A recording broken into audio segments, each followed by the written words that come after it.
She's a primitive still. There she is. There she is. Welcome to Jimmy's. You know, I really wish they'd let us play music up here. Make these long trips go by a lot faster. It's against regulations. Yeah, I never understood that.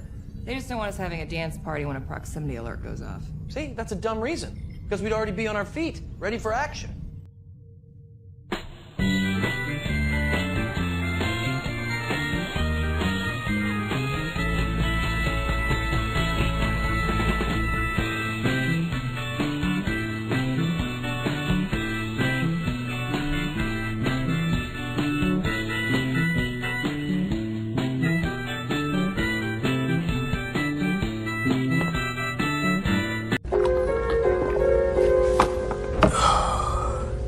Isn't that hot?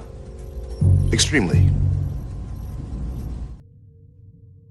Hello and welcome to Shore Leave number 64, Nintendo 64, where we have discussions on pop culture of the past and the future and just whatever we want to talk about here in the panel or on the panel or in the chat. And for once, I'm very, very excited about the future. I'm looking forward to seeing what Skydance is going to do with Star Trek as they push Kurtzman further and further away until they can get him out of that ridiculous contract that is so very much in his favor.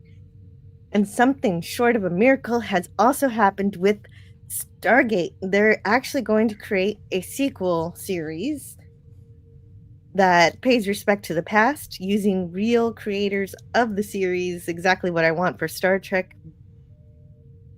So we'll see whether or not Star Trek can follow their lead and actually giving the fans what they've been wanting all along. I also want to know what you guys are excited about today. So let us know what's new with you in the chat, and there's a chance it may become a topic, such as Gorilla's random thoughts. Hello. Why did I get blackout drunk and miss a day? No, that's right. That's right, Gorilla. You're correct to know the schedule of this channel that I usually stream on Fridays. But I have been making friends around here on YouTube, and Northern English Bastard is talking about Demolition Man on Friday, and I want to play with that. I want to join that conversation. And so in order to accommodate that, I'm streaming today. And tomorrow, I'll be over there on his channel talking about a movie that is very loosely based on Aldous Huxley's A Brave New World, and I can't wait. And we'll talk about seashells and everything. And thank you for always using my channel as a barometer for your schedule. Unfortunately, sometimes I shake up Gorilla's schedule. And so thanks guys for being here. And of course, thank you for everybody here who joined me on the panel here at the beginning of the show. Very first in the panel is Naladoc. Embracing the absurd and cringe is his tagline. Story of my life. Nice. Well, and he's also got a fancy dancy new VTuber thingy going on, which is very cool. Yes, I do. With hexagons and everything. Oh, that's just a background, you know. I could put an Enterprise up there with your. I could put your video. I could put our stream on the back if you want, but no. I like the psychedelic purple. I'm going into V'ger. Yeah. The orifice. Just imagine Jerry Goldsmith's score playing. It works totally. Totally works. Yes. Also here today is Canadian Spider-Man hunter extraordinaire and fixer of roofs and appliances all throughout his neighborhood.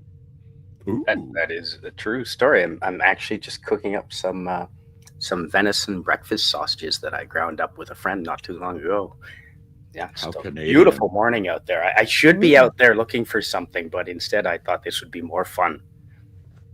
Yeah, well, it could be the start of your day. I understand you only got a short time with us, and then you're going to go do those things you got to do. So Exactly, but this was too much. Oh, Yeah, too good to pass up. Scotty never you get to grills have a up little- venison. It's true. No, he does. No? Scotty is a chef. You know, he is a cook. He does cook stuff and things. Previously, things. professionally. And hello Yes. to Scotty R37. That was a terrible introduction, but I'm so glad you're here. No, it's good. It's good. I prepare food, and then I pass Right. butter.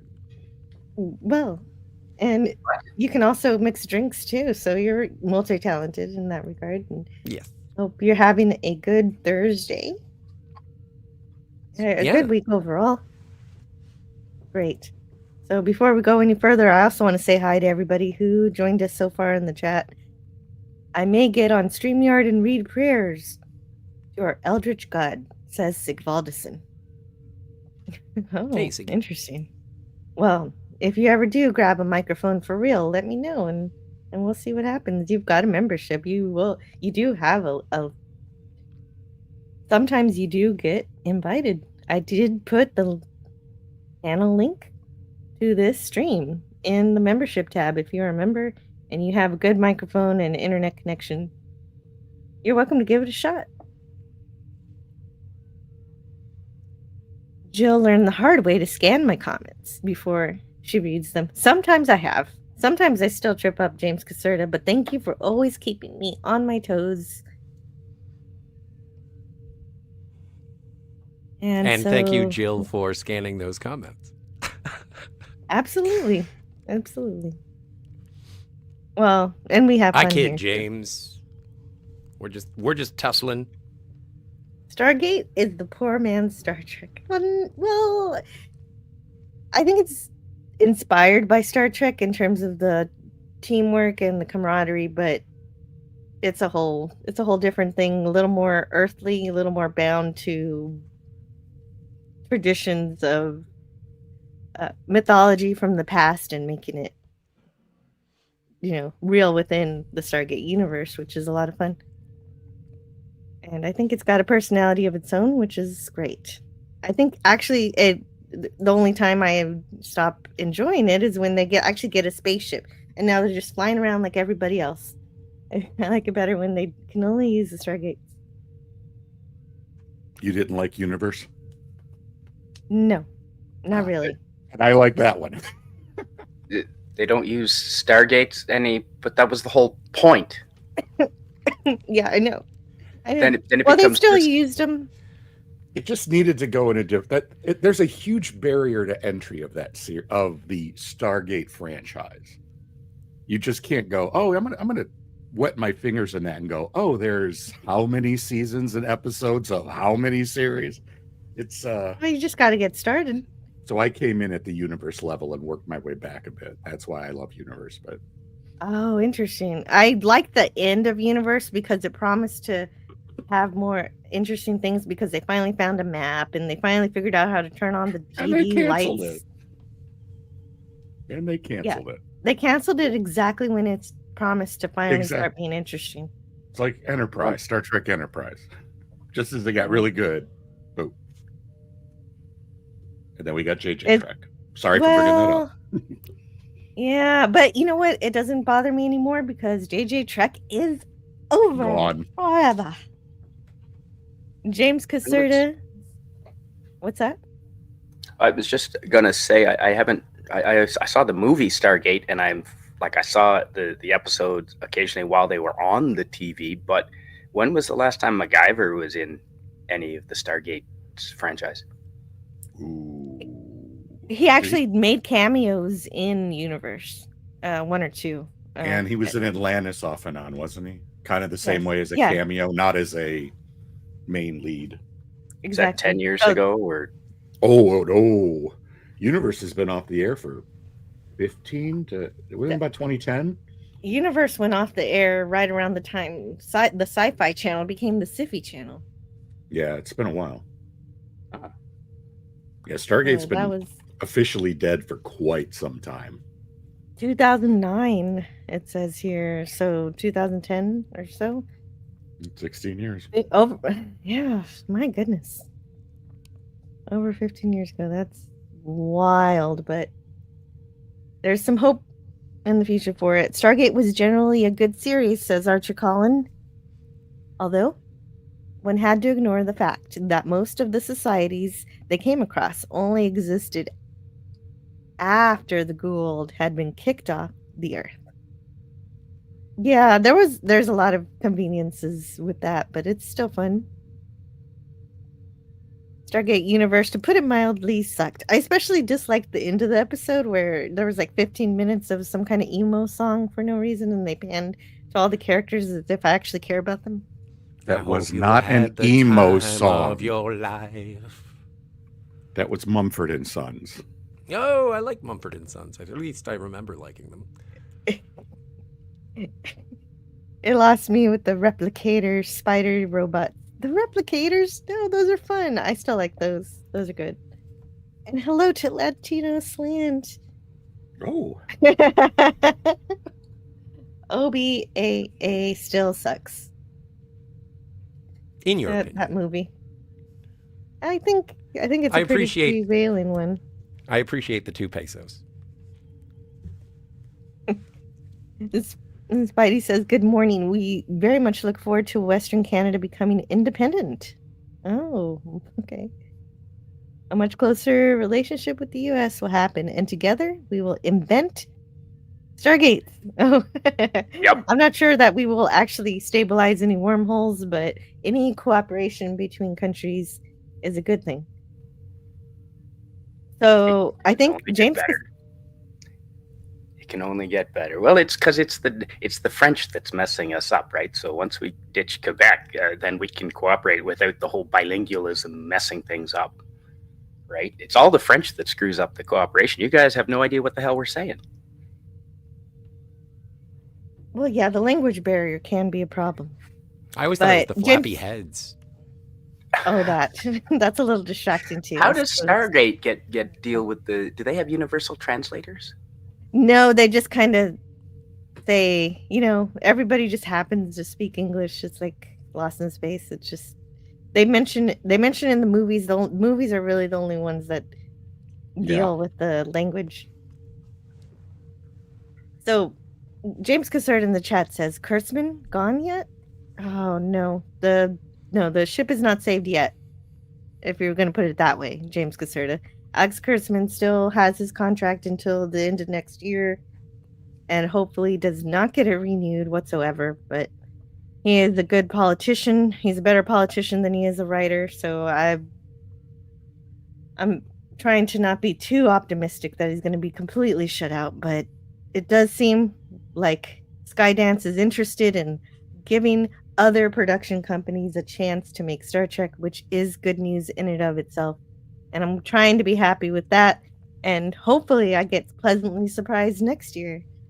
But we'll just have to wait and see. We do know that he's being left out of conversations about what they're planning to do and stuff.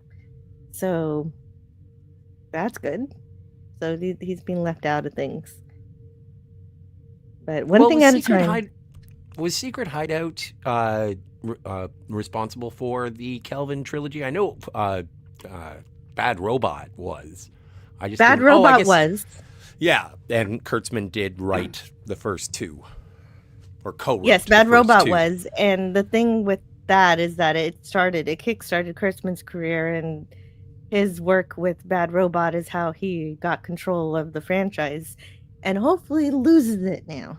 It's seeing him lose power is one of the greatest things. I'm just so happy. And I've just been happy for like a week.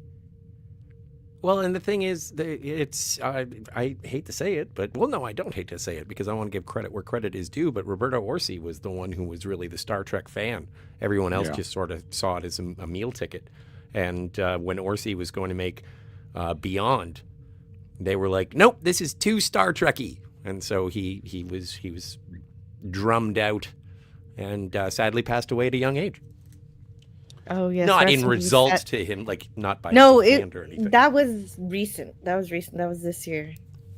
I think the recent changes at Skydance Paramount. I was listening to somebody this morning who was talking about the recent episode of the Decon Chamber with Trenier and Keating's thing, and apparently Brian Braga and Bergman were on, and Yes. they've started actively like kind of dissing New Trek, the writing, the delivery of lines, the dialogue. I thought that was really, because you never want to cut any kind of connections you may have because you may need a job. And I can see why when something's active, people, oh yeah, I haven't seen it. You don't comment on it. And now that I think the end is near, they're commenting on it.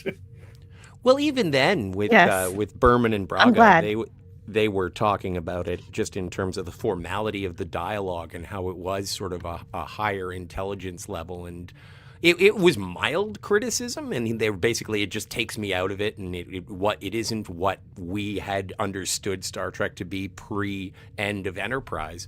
And even they mentioned that they said they tried to relax the dialogue a little bit with Enterprise just because it is supposed to be closer to our time.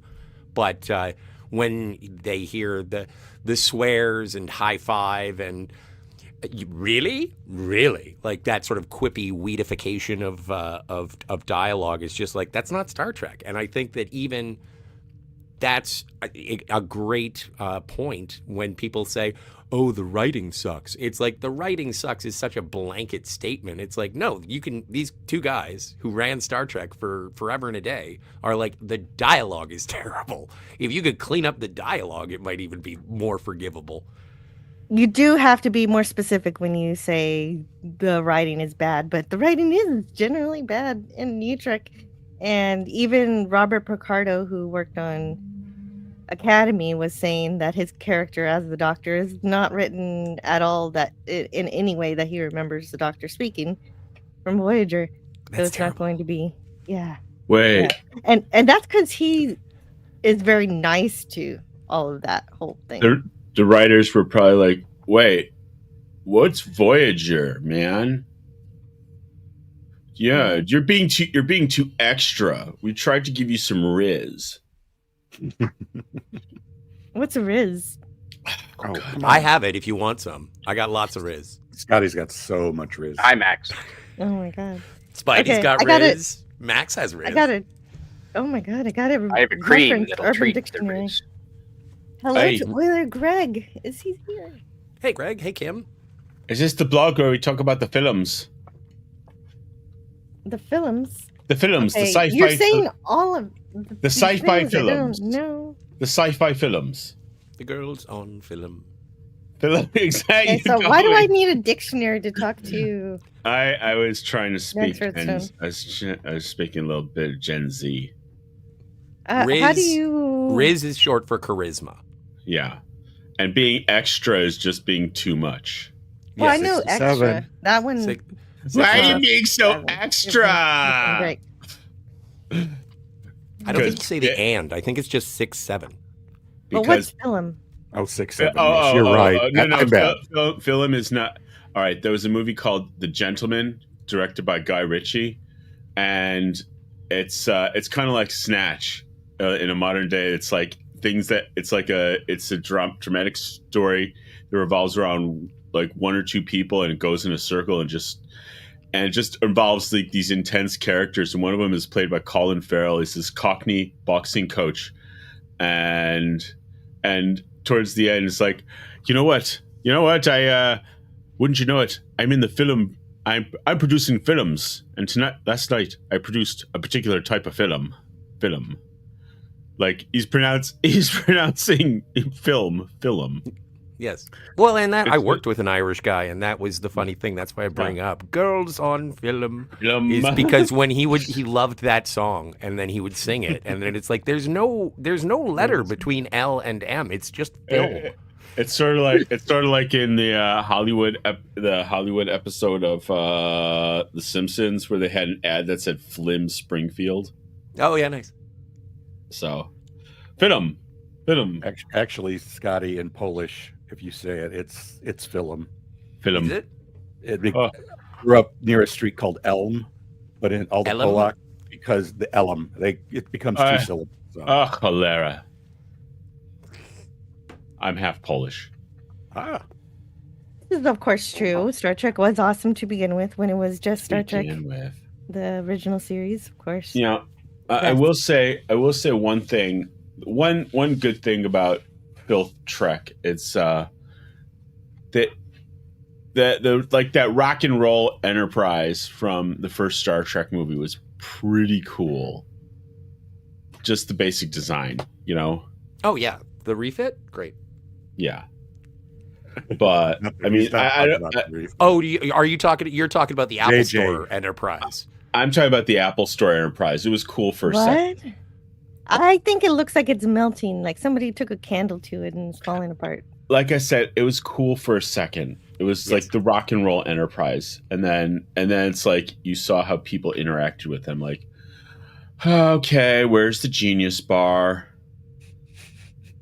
Yeah, it's down in the brewery. I'm assimilating to the chat. The brewery engineering room. I wanted to find. There was a quote. There was a chat by Phantom Outsider. Here it is.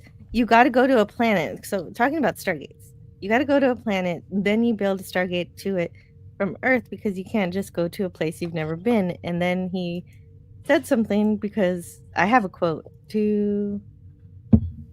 Oh no, I don't mean to do that. Well, that's what the universe was. The ship or Destiny or whatever it was called. That's what Is there air? You don't know. That's what he said.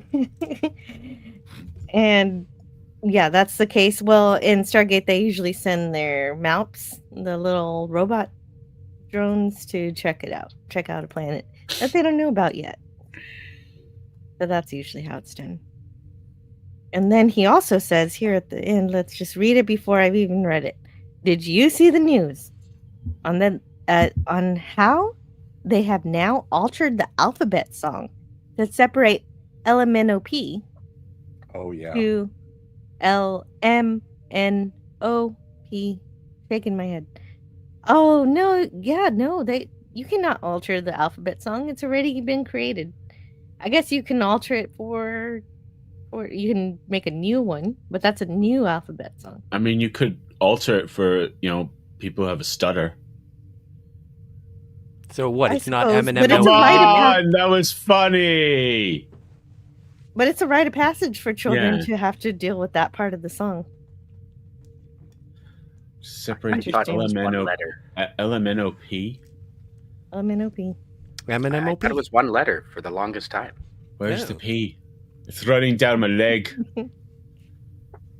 Where's the P? It's running down my leg because you made me say the stupid alphabet. A Jill show, yeah. Kronos, hello. Hey, Kronos. Galaxy Quest rocked. It did. True. I want to live long enough for science to conclude that FTL is not possible and gather the tears of every nerd out there faster than light travel. Well, no, I don't have to cry about it because, yeah, it's still fiction right now, but it is something that scientists actively think about. Not that I think it's possible, but it's fun to think about. Just because it's fictional doesn't mean I need it to be reality. I don't understand why I would cry. It's interesting that I was reading about, I think her name was Mary Noether. She was working with Planck and Einstein, and her thing was about symmetries in math, and like her work in her work in symmetries was that there's this whole thing about conservation of motion in physics, and it's like, yeah, sure, it works if you have like an empty universe, but what about if you have a symmetrical universe? I'm doing a really bad job of explaining it. It's like a really good half-hour video, but she taught math in Germany right before World War II, and then she was Jewish, so there were obvious difficulties, but she still tried, and she came over here and taught at Bryn Mawr. But her I think the 2 or 3 theories that she had about symmetry in math really challenge the main thing about conservation of momentum in physics. Okay, that's I- interesting. What I know what symmetry is, but I don't know how it's related to physics. Well, the thing is, it's like you can, if you have symmetry, then you could like, if you had x plus y equal, x plus x plus y 5, or on a graph, you could just alter the variables and move it up and down. Like if there wasn't symmetry, then if you try and alter the variables, the curve is going to be completely different. But so you have no covariance. And I've gone cross. I'm gonna need some. You know what? I'm gonna need to see these. I'm gonna need to see some practical applications. Okay, and stipulations. I actual- suck at math, and I'm trying to be Elon Musk, so I'm going to stop right now. No, Are we but talking you sound about like you know parabolas? what you sound Yes. like. You know what you're talking about. Yeah, but I work a lot better when there's a practical application or a problem or something that I can solve, like from an equation, or hey, here's the box. How can you optimize how much stuff you can put in it? Well, what's in the box? That's not math. That's IKEA. We're putting Polly asleep. Latino Slap's falling asleep in the chat. It is. It is. It is math. It's calculus, actually. Wes Cagle says they altered the alphabet song for, wait for it, modern audiences. See, that's, Wes Cagle, that's really funny. Simply because my argument is that when people say the modern audiences, it means faster editing, faster cuts, quippier dialogue. But in this case, they actually did the opposite of the modern audience, because it used to be LMNOP, but they had to slow it down for the dummies. Yeah, well, they didn't have to. Archer Collins says you could pronounce the last letter correctly, and so he's talking about Z versus Z. And yeah. ZZ Top is not a popular band that I listen to. Well, it's ZZ Top. It depends on the origin of the word. Zed's dead, baby. Zed's dead. Zed's dead. Jill, do they? You're really close. I mean, you're the closest one of us to being Latin American, since you live down there. Does the Spanish have an alphabet song? Do they? It's the same of course. thing. Right? A, B, C, J. Yeah. I thought you were just going to stop with, do the Latins have an alphabet? Do they have an alphabet? Do they actually, Sma? Do they actually have a spoken language? Yes, Captain. And there are a few letters that are different. There's a double L, so A and everything. But yes, it's largely the same. There's some differences. Canadian Spider-Man, my father emigrated to this country from Mexico. I did not know that. Yes. From Poland through Mexico? Yeah. No. That side of the family's Hungarian. They were. Oh my God. They emigrated to this country for reasons completely non-political. Also before the war. Yeah. It's very good. But yeah, I'm glad they made it here.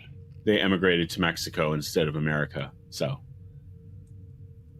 But at some point, some part of Mexico became America, and that's also, a lot of Texans have that story. Archer Collins says, technically, things such as wormholes and warp travel are not FTL because they bypass the speed of light by going outside the universe. But that's just being pedantic, and that's true. So if you can figure out how to create a stable wormhole or a warp bubble, you can bypass the need to follow Einstein's rules of the old jump or fold drives. Then space is allegedly curved, so if you had enough power, you can jump from crest to crest. Well, there's like the event horizon theory. It's like you can fold space from one point to another. Wes Cagle says, Oh, go ahead. No, I was going to say I never understood in the MCU, in the Guardians of the Galaxy. I don't understand their ability to go faster than light. It's like kind of like some kind of warp gates or something. You guys remember that when they would like jump, but then like have to do multiple jumps and craziness? I don't know. It's just me. Multiple jumps. Wait a minute. What show was this? I wasn't. All the movies, the MCU movies, when they have to go through, travel. It's this weird, like the sky breaks up into a grid and they fly into it, and then it. Scotty, do you I don't understand it at all. It's a it seems like it's like a multiverse portal, something or other. Very, very different than traditional sci-fi, faster than light kind of stuff. And of course, I have not explain investigated it. So yeah, no explanation. and that's the problem. Yeah, with the comic book movies, they don't explain a lot of the science fiction. Sigvaldson says, "Yes, go ahead." Oh no, I was just going to say when it comes to the science for space travel, I'm not going to take my cues from the Talking Raccoon movie. They don't exactly that's true. Very timey-wimey. I think that's interesting. You went for the talking raccoon and not the talking tree. Well, the tree only has a limited vocabulary, so I give him a slide. Sigvaldson has generously donated $5, and therefore his chat gets to be read first. Changing the alphabet song is another reason a pretty red button should be pushed. Releasing our Eldritch God, who will free us all. And in order to do that, though, in order to see if that happens, you've got to check out Friday Night Frolics tomorrow and see if the button is pushed. But the only button we have on this channel is this one. If I can even find it. Where's it? I can never find any of my buttons. You need a Elgato Stream Deck. Yeah. Program all those. Christmas is coming. You could get something. You could buy, if you have an iPad, you can buy something. We'll make that into a tool for you. Oh, yes, too. That is correct. Wow. So what'll happen? That's just it. We don't know. Maybe something bad. Maybe something good. Okay. Thank you so much. Brian, I think we should that's- silly putty ourselves to the bottom of Air Force One.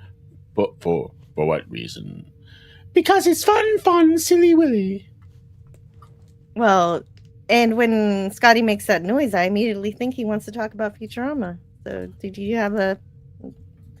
I really like that show. Just Zoidberg.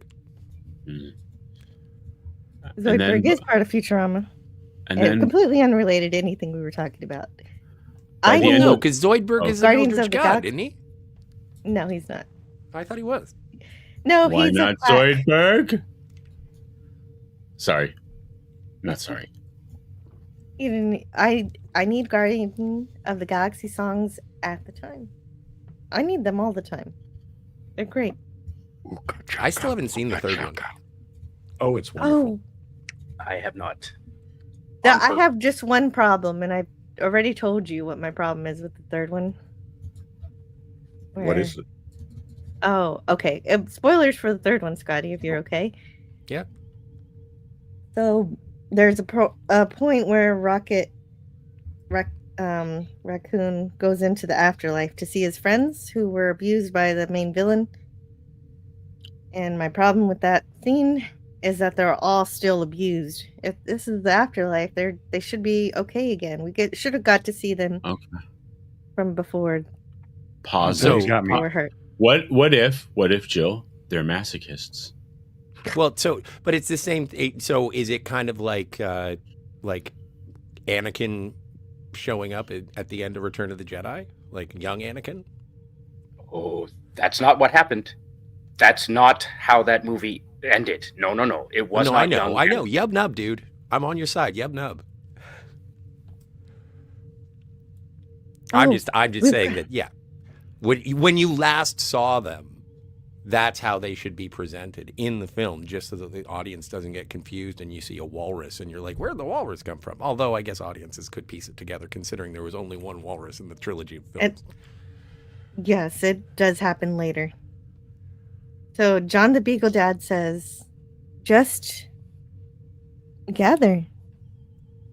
Hello to John the Beagle Dad. He said, I Hey. posted more Porthos stuff to the channel. Oh, great to Nice. see you. And speaking of which, whenever John the Beagle Dad comes in, oh, I guess his channel doesn't show up, does it? I'll have to fix that. Because he does have a channel. Oh, wait, there it is. John the Beagle Dad. If you like cute puppies, why not? Why not subscribe to John? Of course. No tree has a full vocabulary, but like Zathras, it is all how he pronounces I am Groot as to the translation of what he is saying. That is accurate. That is true. accurate. Thor but does only- know how to speak Groot. So does Rocket. Yes. They all know by the end of the third movie.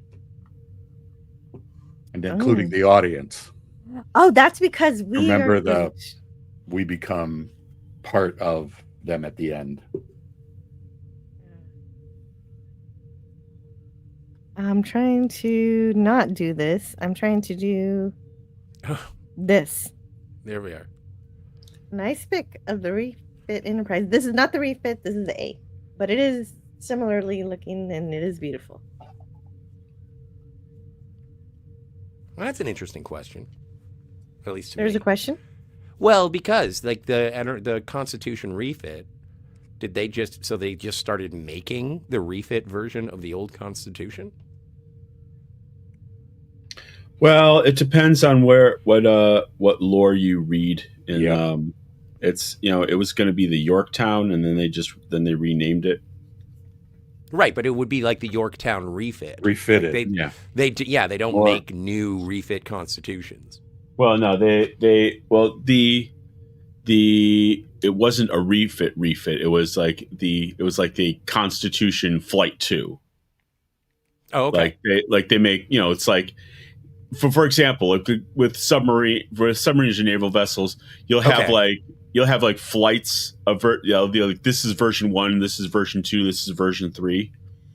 Now normally I was thinking more like the Volkswagen Bug, the new modern one is different than the one that was made in the 70s kind of thing.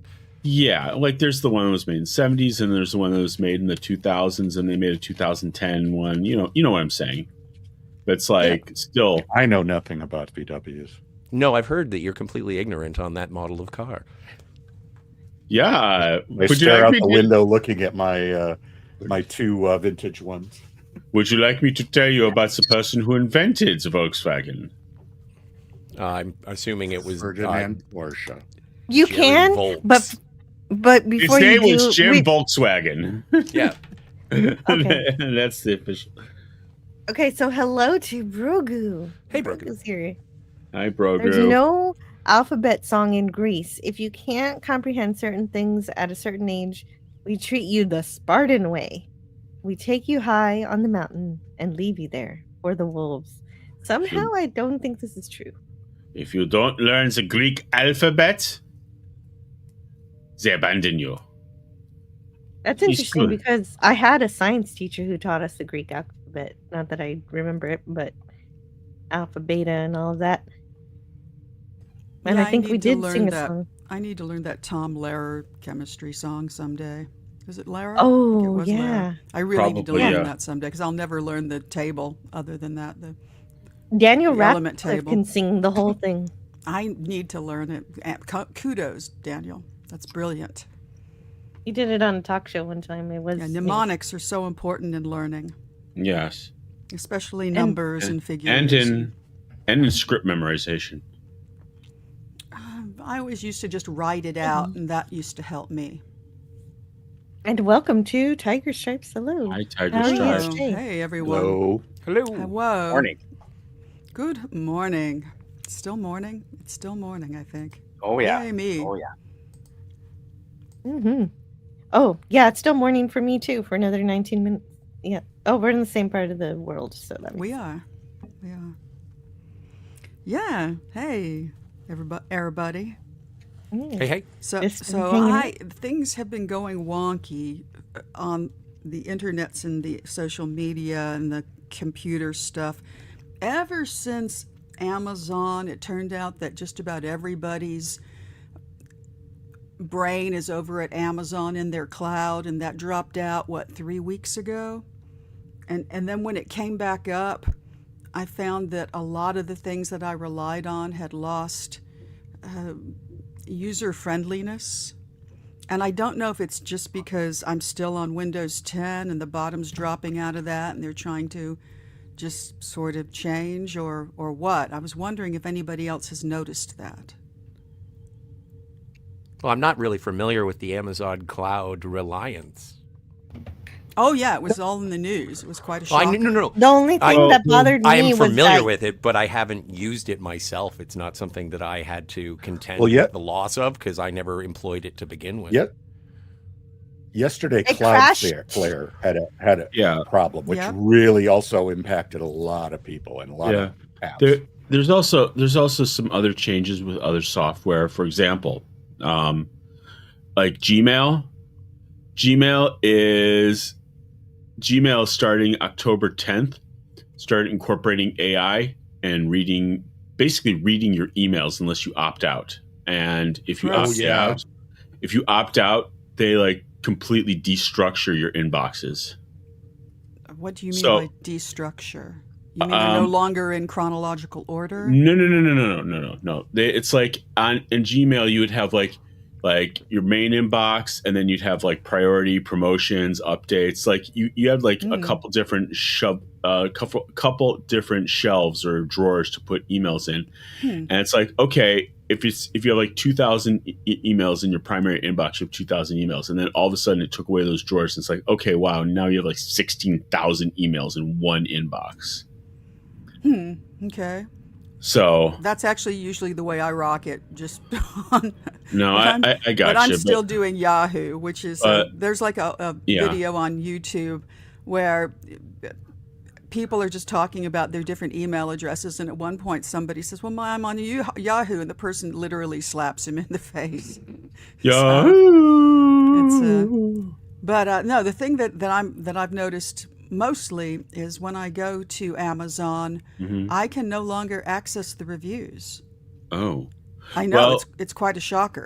They have recently taken a pruning shears to their reviews because a lot of those reviews are fake. I always understood that. You can yeah. tell when a review's come from a review farm. But what I'm saying now is I used to be able to look at all the reviews, and I also used to be able to click on the scale of stars to read just the 1-star reviews, just the 3-star reviews, etc. And that's not there anymore. I can still do that. You can. Are you on Windows 11? Yes.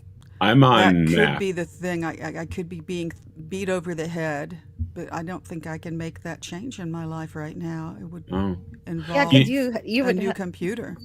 But what I have to do in order to do that is I have to click on a star. I have to like click on 5 stars, and then it'll bring me to another thing, and then I can click on all stars, and then I can search. Yeah, I used to also be able to organize them either by top rated or by most recent, and I always opt for most recent, and that's not there for me anymore at all. Oh wow! Because I'm doing that right. I'm actually just doing that right now. But keep in mind I'm on Mac. Yeah. But you know what else? Sometimes it's browser based. Interesting. Because I use Brave, and yesterday I was shopping Costco. And it's like, okay, let me go check out this product. And like, I couldn't go into it. So then I opened Safari, which is Apple's Windows version of Windows Explorer. And it's like, okay, lo and behold, I can do this. I'm like, you know what, screw it. I'll just do it on my phone. Thank you for that. Thank you for that suggestion, Yeah, Max. I 'cause will, they're- jump browser and see if it makes a difference. Yeah, because I have to have like two or three different browsers. Like I have like Brave, I have Opera, and I have Safari.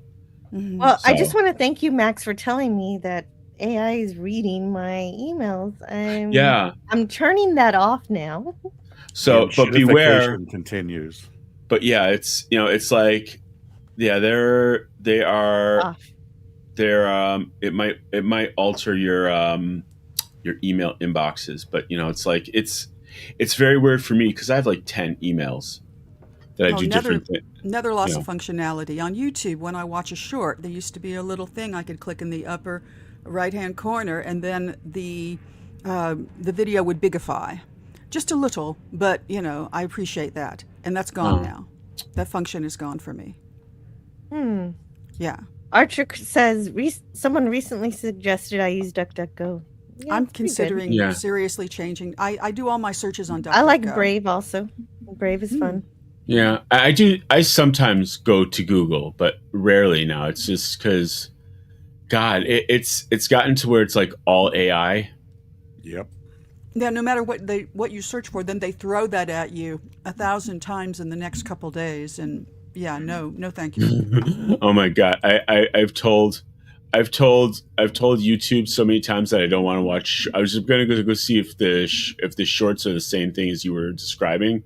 I think I've told YouTube so many times that I don't want to watch shorts. It's not suggesting any shorts right now. Wow, that's funny. Interesting. Well, you do tell YouTube what you want, and sometimes the algorithm will listen to you. Oh, I only get things I want by and large because I only look at my subscriptions on YouTube. I almost never just go to their page and see what they have in mind for me. I only go to subscriptions. Very good. Well, yeah. shorts will chronically corrode your memory. So, Yes. Right. That's why I don't allow my children on TikTok, but the shorts are still there here on YouTube, and I do allow YouTube, and so I periodically check in on my son to make sure he's not just watching shorts. And like, okay, switch it to a live stream or something, or you can off YouTube. The short films will be destructive to your attention span. Yes. You don't force them to watch old episodes of this channel? No, no. Why would I do that? Yeah, this is not appropriate for children. No, Children, this topple channel off. is not for kids. Scotty and I on. We are naughty adults. What was that, CSM? I was gonna say Tiger Stripes, not with Scotty and I on, definitely not child friendly. Mhm, Yeah, Scotty is definitely not child friendly. definitely.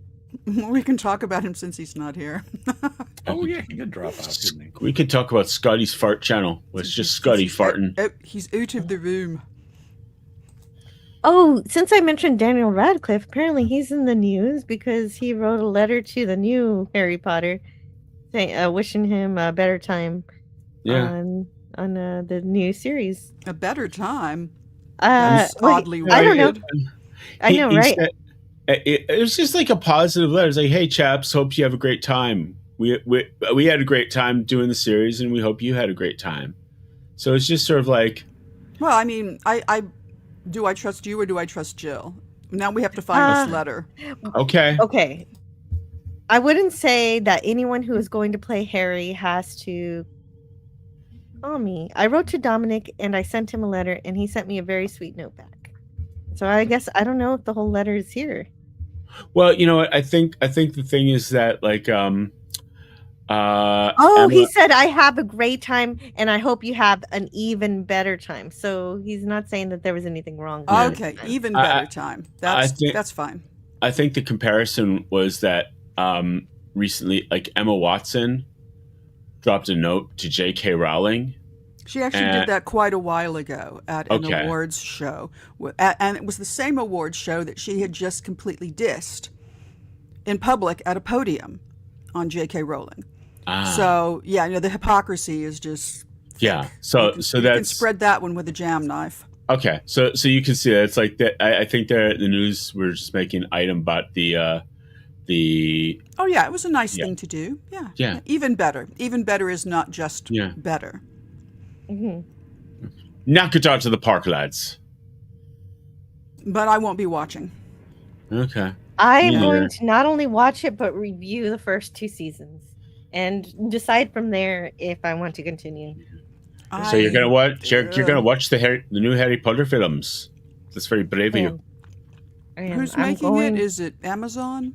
It's not Prime. It's HBO. Warner, HBO Max. HBO. I don't know. I can't. I don't. The casting choices are questionable. I have real issues with that. Yeah, I do too, but I'm trying to keep an open mind, and I'm especially waiting to see what the robes look like. Who's going to be Dumbledore? Lithgow. John Lithgow. Not even British, but he's great. You know what? Great. That's got potential. I mean, wait, who's going to be Snape? That's the problem. Oh, that is one of the racial swap. Oh, they're actually going through with that. Yeah. Yes. Yeah. No, he's cast. He is. Yeah. To uncast him, that would be kind of a thing. Yeah. The fact that they did it to start with. Yeah, I'm still gonna give it a chance. We'll see how they deal with it. They have to not mention his race at all, ever.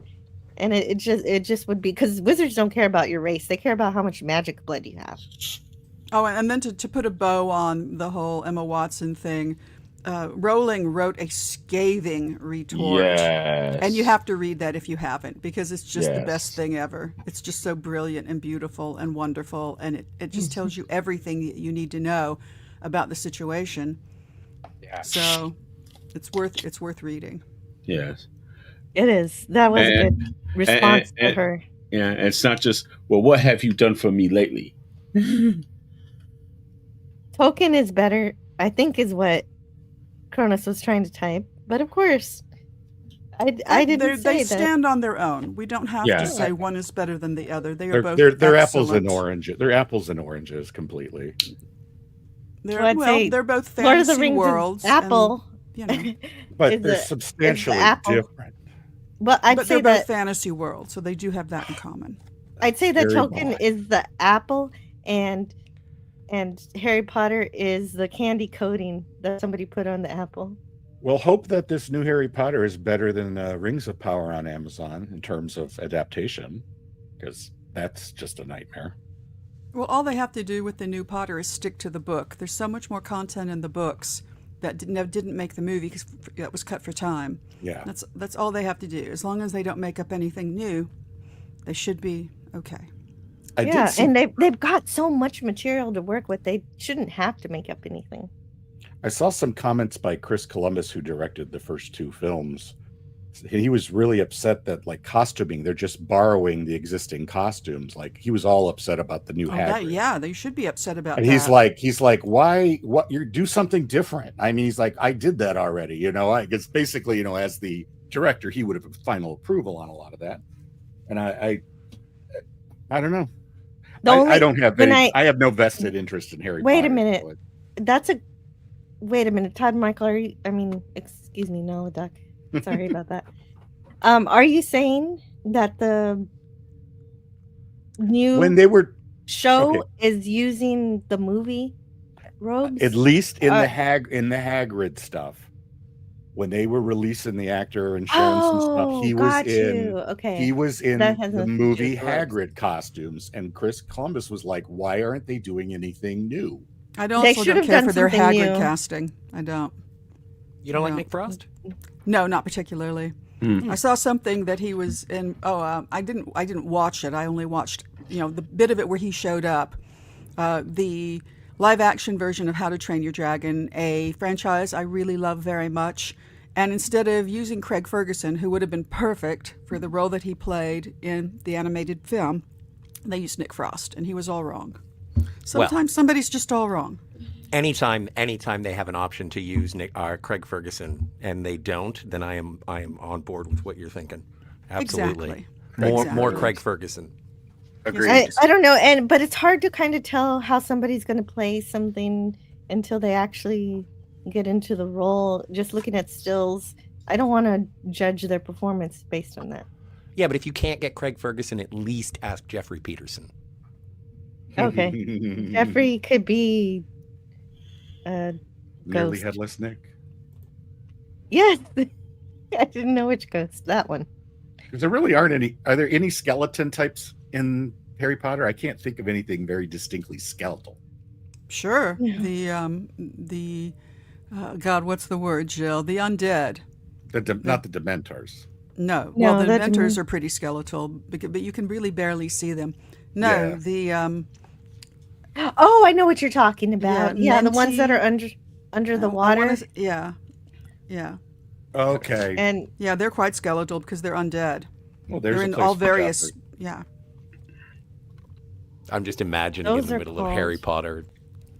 Jeff Peterson shows up. Bowls. Balls. they're called the Inferi. And so yeah, that's the Careful, closest. Icarus. In theory, right. I am Klaus. So Archer Collins says Emma Watson is just an ungrateful brat. She grew up reasonably privileged and thanks to Harry Potter has been set for life since she was a teenager. She actually is the living embodiment of Hermione because she's the only child of 2 lawyers, and whereas Hermione was the only child of 2 dentists, who might be considered middle class, but I think if your parents are lawyers, you're definitely upper class economically. Hey, hello to Herc130. Are you It guys was- big? Are you guys big Potter book people? Yes.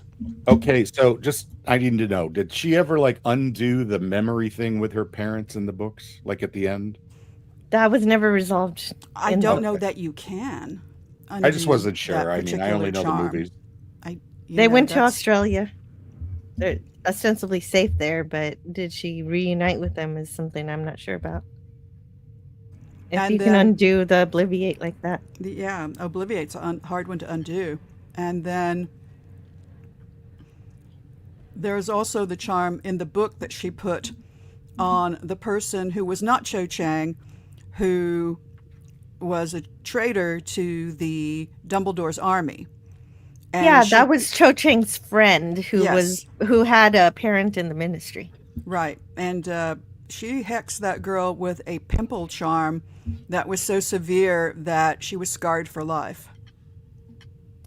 Yes. Her face was scarred Well- for life. And so she was forever. What did it even say? It said something God, yeah.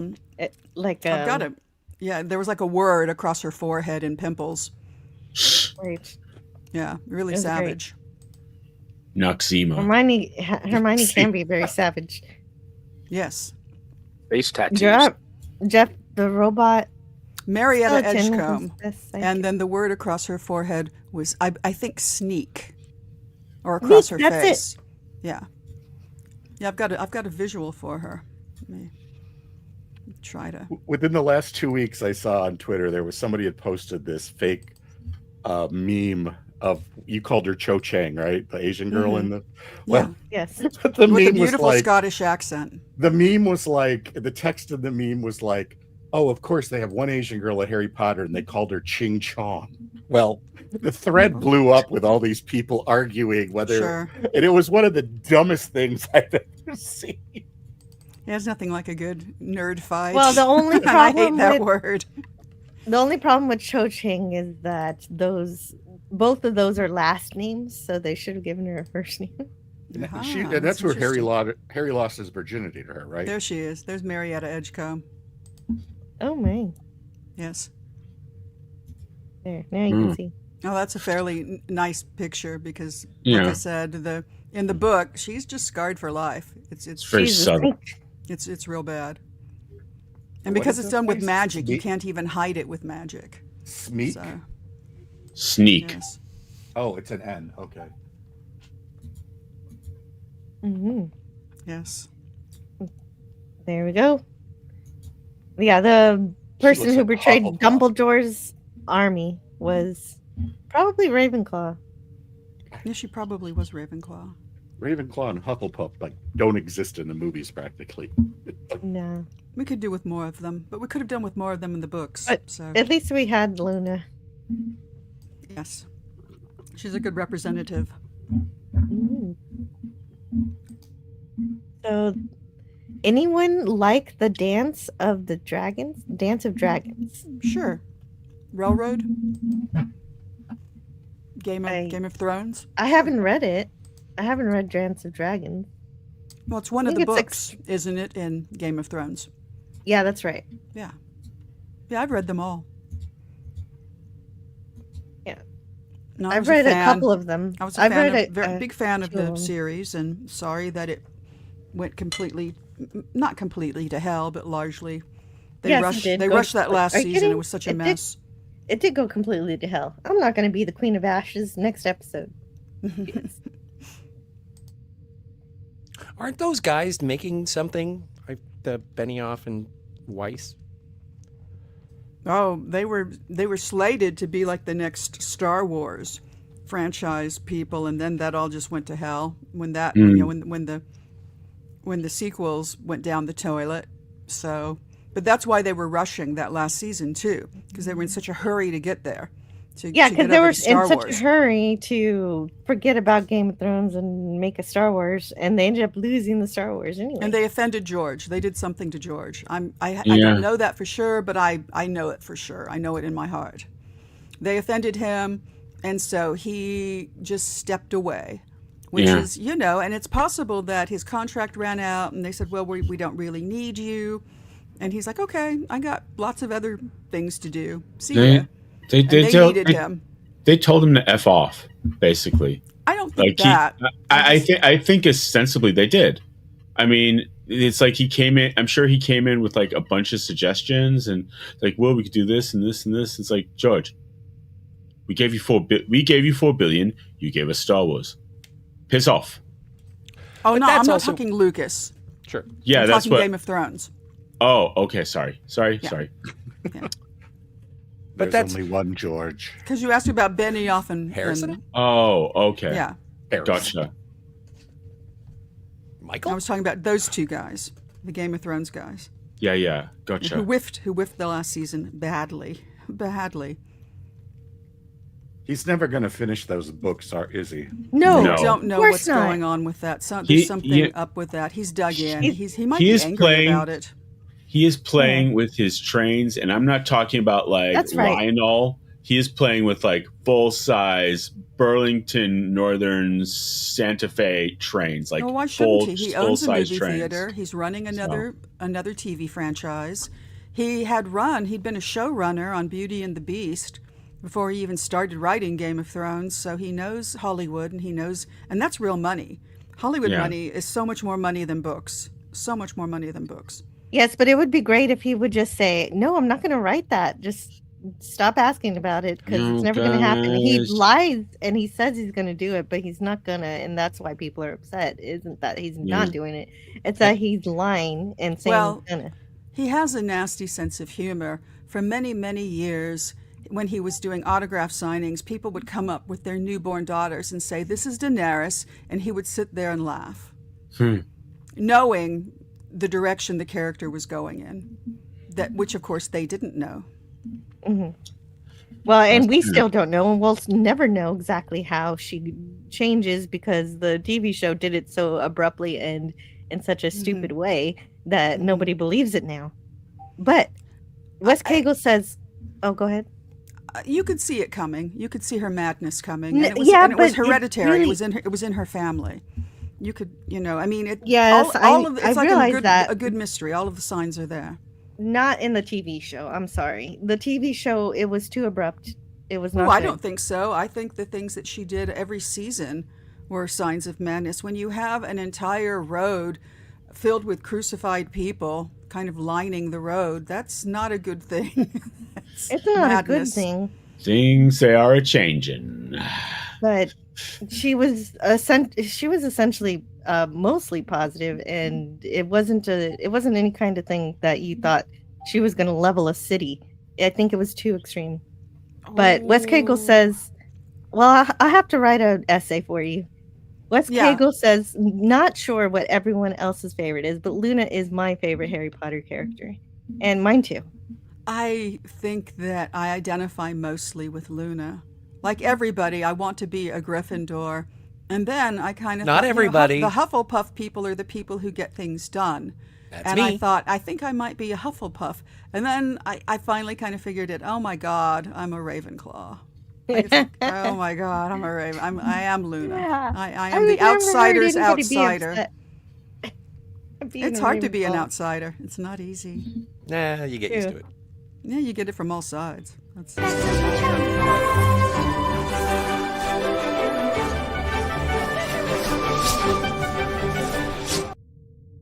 that is My so. mom always said, the things we lose have a way of coming back to us in the end. I looked into getting some of those sneakers. Unfortunately, you can't get them for love or money anymore. I'm considering making a pair. Oh, I'm sure you could get them for money. Actually, I No, thought that nobody's you giving them can. up. I thought Wow. you actually could get them customized the way you want. Like there's a company who. No, customizes there them were too. a pair of Chuck Taylors that had that diamond strawberry pattern on them. So they just bought them for the character. They didn't even make them for the film. And but it was, of course, before the film was made. And then once it was a thing, now you can't get them for love or money. They wouldn't be that hard to make. Yeah, I'd like to see it if you do. Well,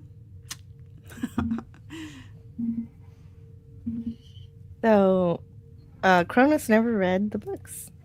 Excuse me for asking, but is someone from you playing the drums or anything? Yes, Max Redstone is our Oh, drummer tonight. You're picking up my mouse. are you I drumming, just Max?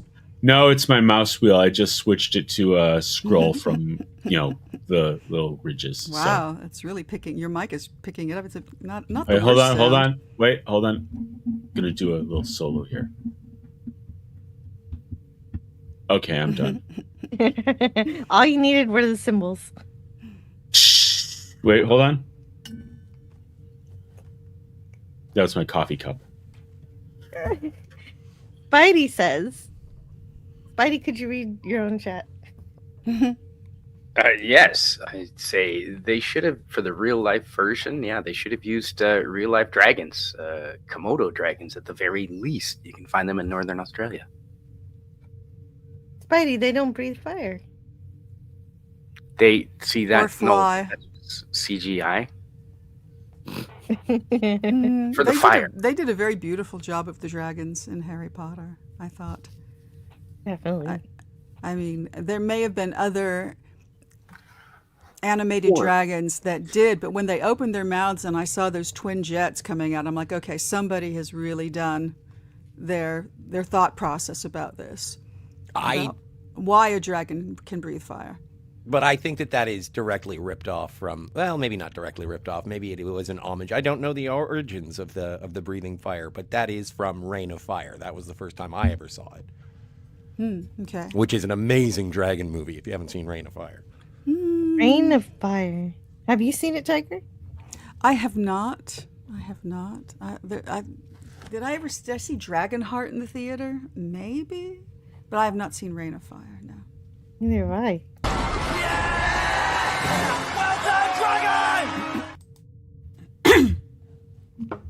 And hello to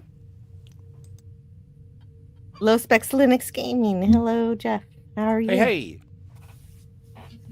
Hello. So, what have you guys been up to? I see that Naladoc has a new VTuber thing. I wanted you to tell everybody how you made that happen. That's neat. I paid someone. Neat.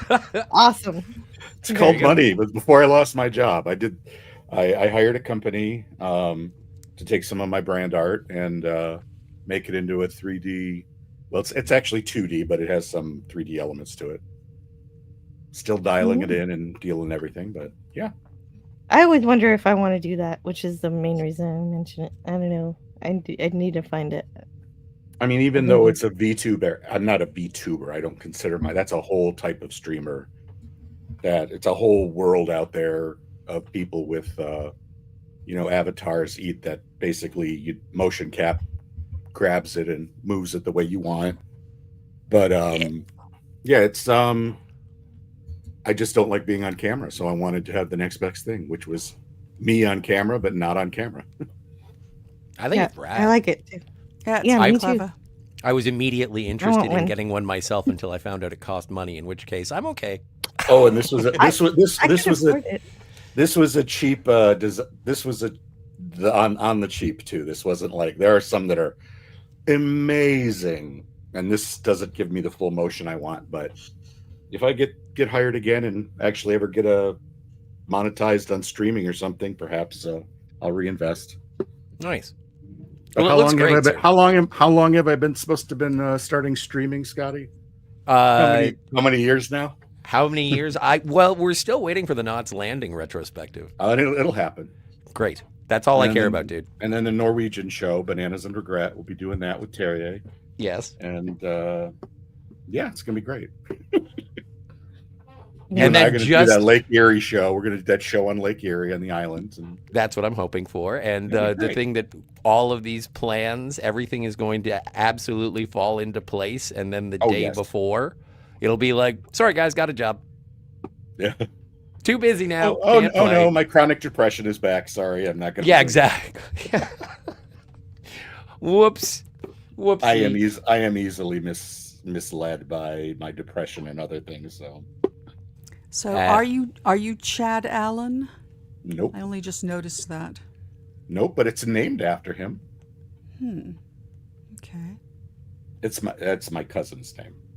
Ah, that's nice. He and I are the exact opposites. He's short and blonde and blue-eyed, and I'm tall and dark-haired. And years and years and years ago, 1990, Christmas of 1990, I jokingly said something like, we're kind of opposites. That would make me and I kind of just Naladak. And I've been since 1990. This has been my online identity, more or less. Ah, that's nice. And officially trademarked now. Excellent. I got my U.S. trademark office documentation. So yeah, cool. I own it. Did that cost you money? Yes, it did. How much did that cost? I didn't know. I'm going to guess. Let me guess, because I'm a total Price is Right person. Let me guess. Okay, I'm going to say $368. 75. I'm going to go with like 75. I'm with you, but I'm going to do it Price is Right rules. So I'm going to say 76. And I choose $1. Well, Jill gets it. How much? I did it all when I was also bringing about my LLC. But I think the 360 was about right for the trademark part. And then a little more for the LLC. Because I can't go over. I can't go over. Well, LLCs LLC are states.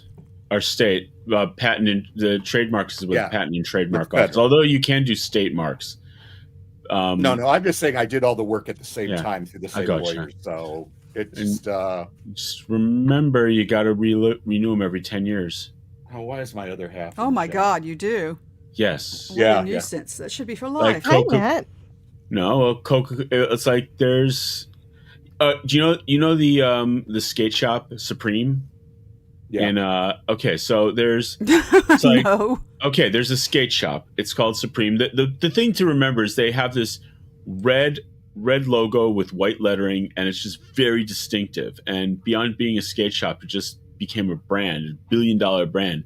But they didn't trademark their logo, I think, in Italy, and then someone trademarked it in Italy and started legally producing the branded Supreme merchandise. OMG, what a nightmare!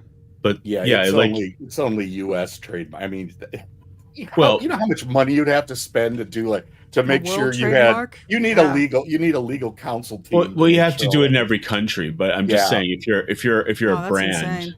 But I learned it I learned it in my paralegal training, so that's cool. I just skip all that and let everybody steal from me.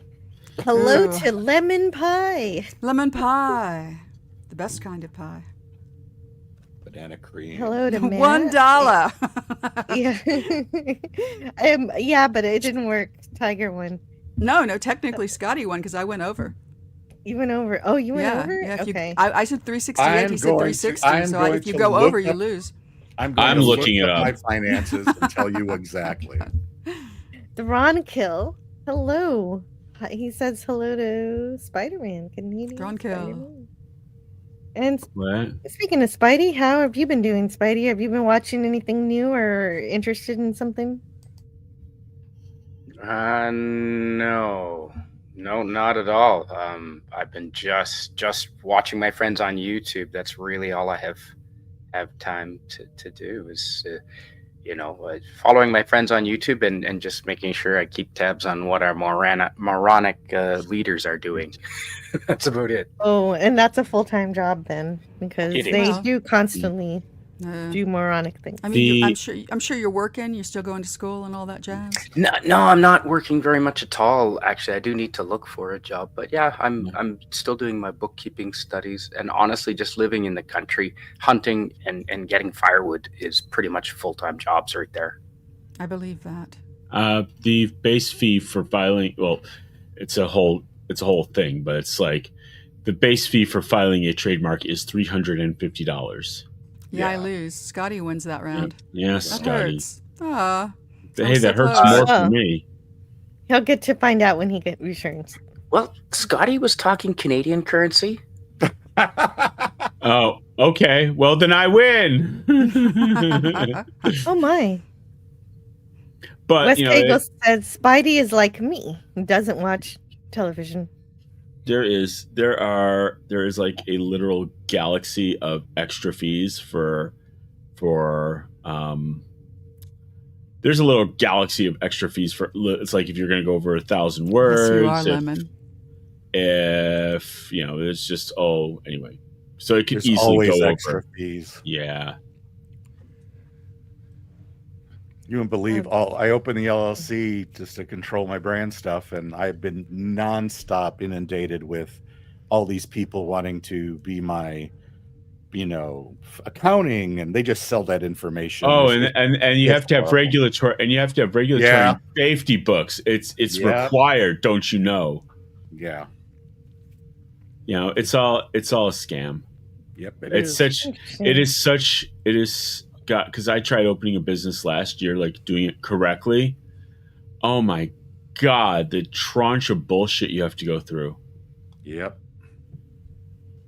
That's unfortunate. Hopefully Yeah. you can figure out how to sell stuff without even starting a business. Oh, somebody you mean under the table? Yeah. Jill, that's well, not under the table. You can be self-employed without having an LLC. You can still, you just have to pay quarterly taxes. Yeah. But incorporation, I've always heard, is really important to for keep legal reasons. Your personal property separate from your business holdings, so that nobody can tap you and take your house from you or something. And so, when reasonable.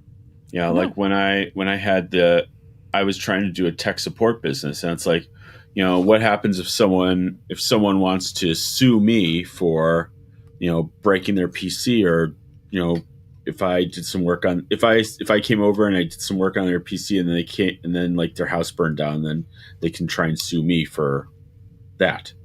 I mean, you literally can sue anyone or anything can sue anyone or anything in our courts. That is the downside of Sixth Amendment due process.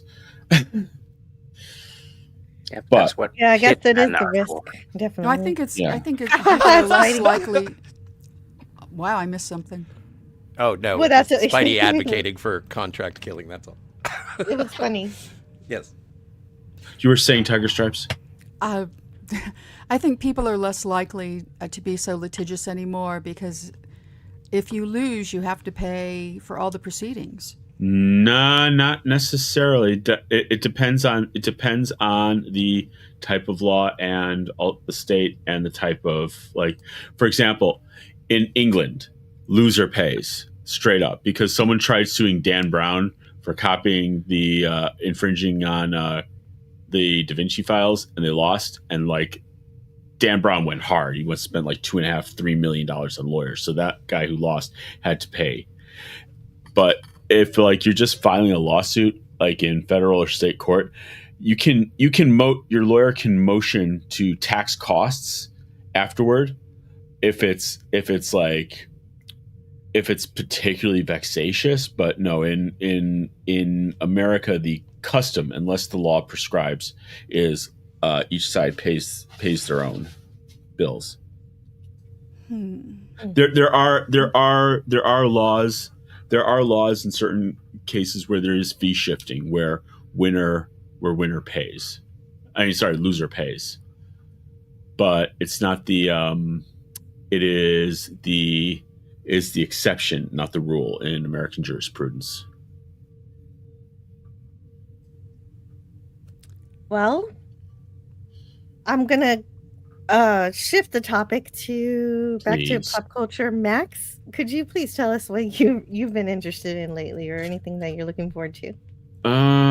Let's see. I saw my first ad for the new Doctor Who spin-off, The War Between the Land and the Sea, and yeah, I'm not too optimistic about it because they're pretty much running out the clock on stuff that they've shot. There's a rumor that there's a David Tennant episode that they shot and is in the can, but they never publicized. They never aired. And He's not so great anymore. Well, yeah. Sorry, Matt. I'm not familiar. I'm not familiar with this this spinoff simply because. Well, it's I believe it's they're using the classic Doctor Who creatures of the Silurians and the Sea Devils, and for those of you who are not up on Doctor Who lore, that the Silurians ruled the planet 3 to 4 million years ago until there was some sort of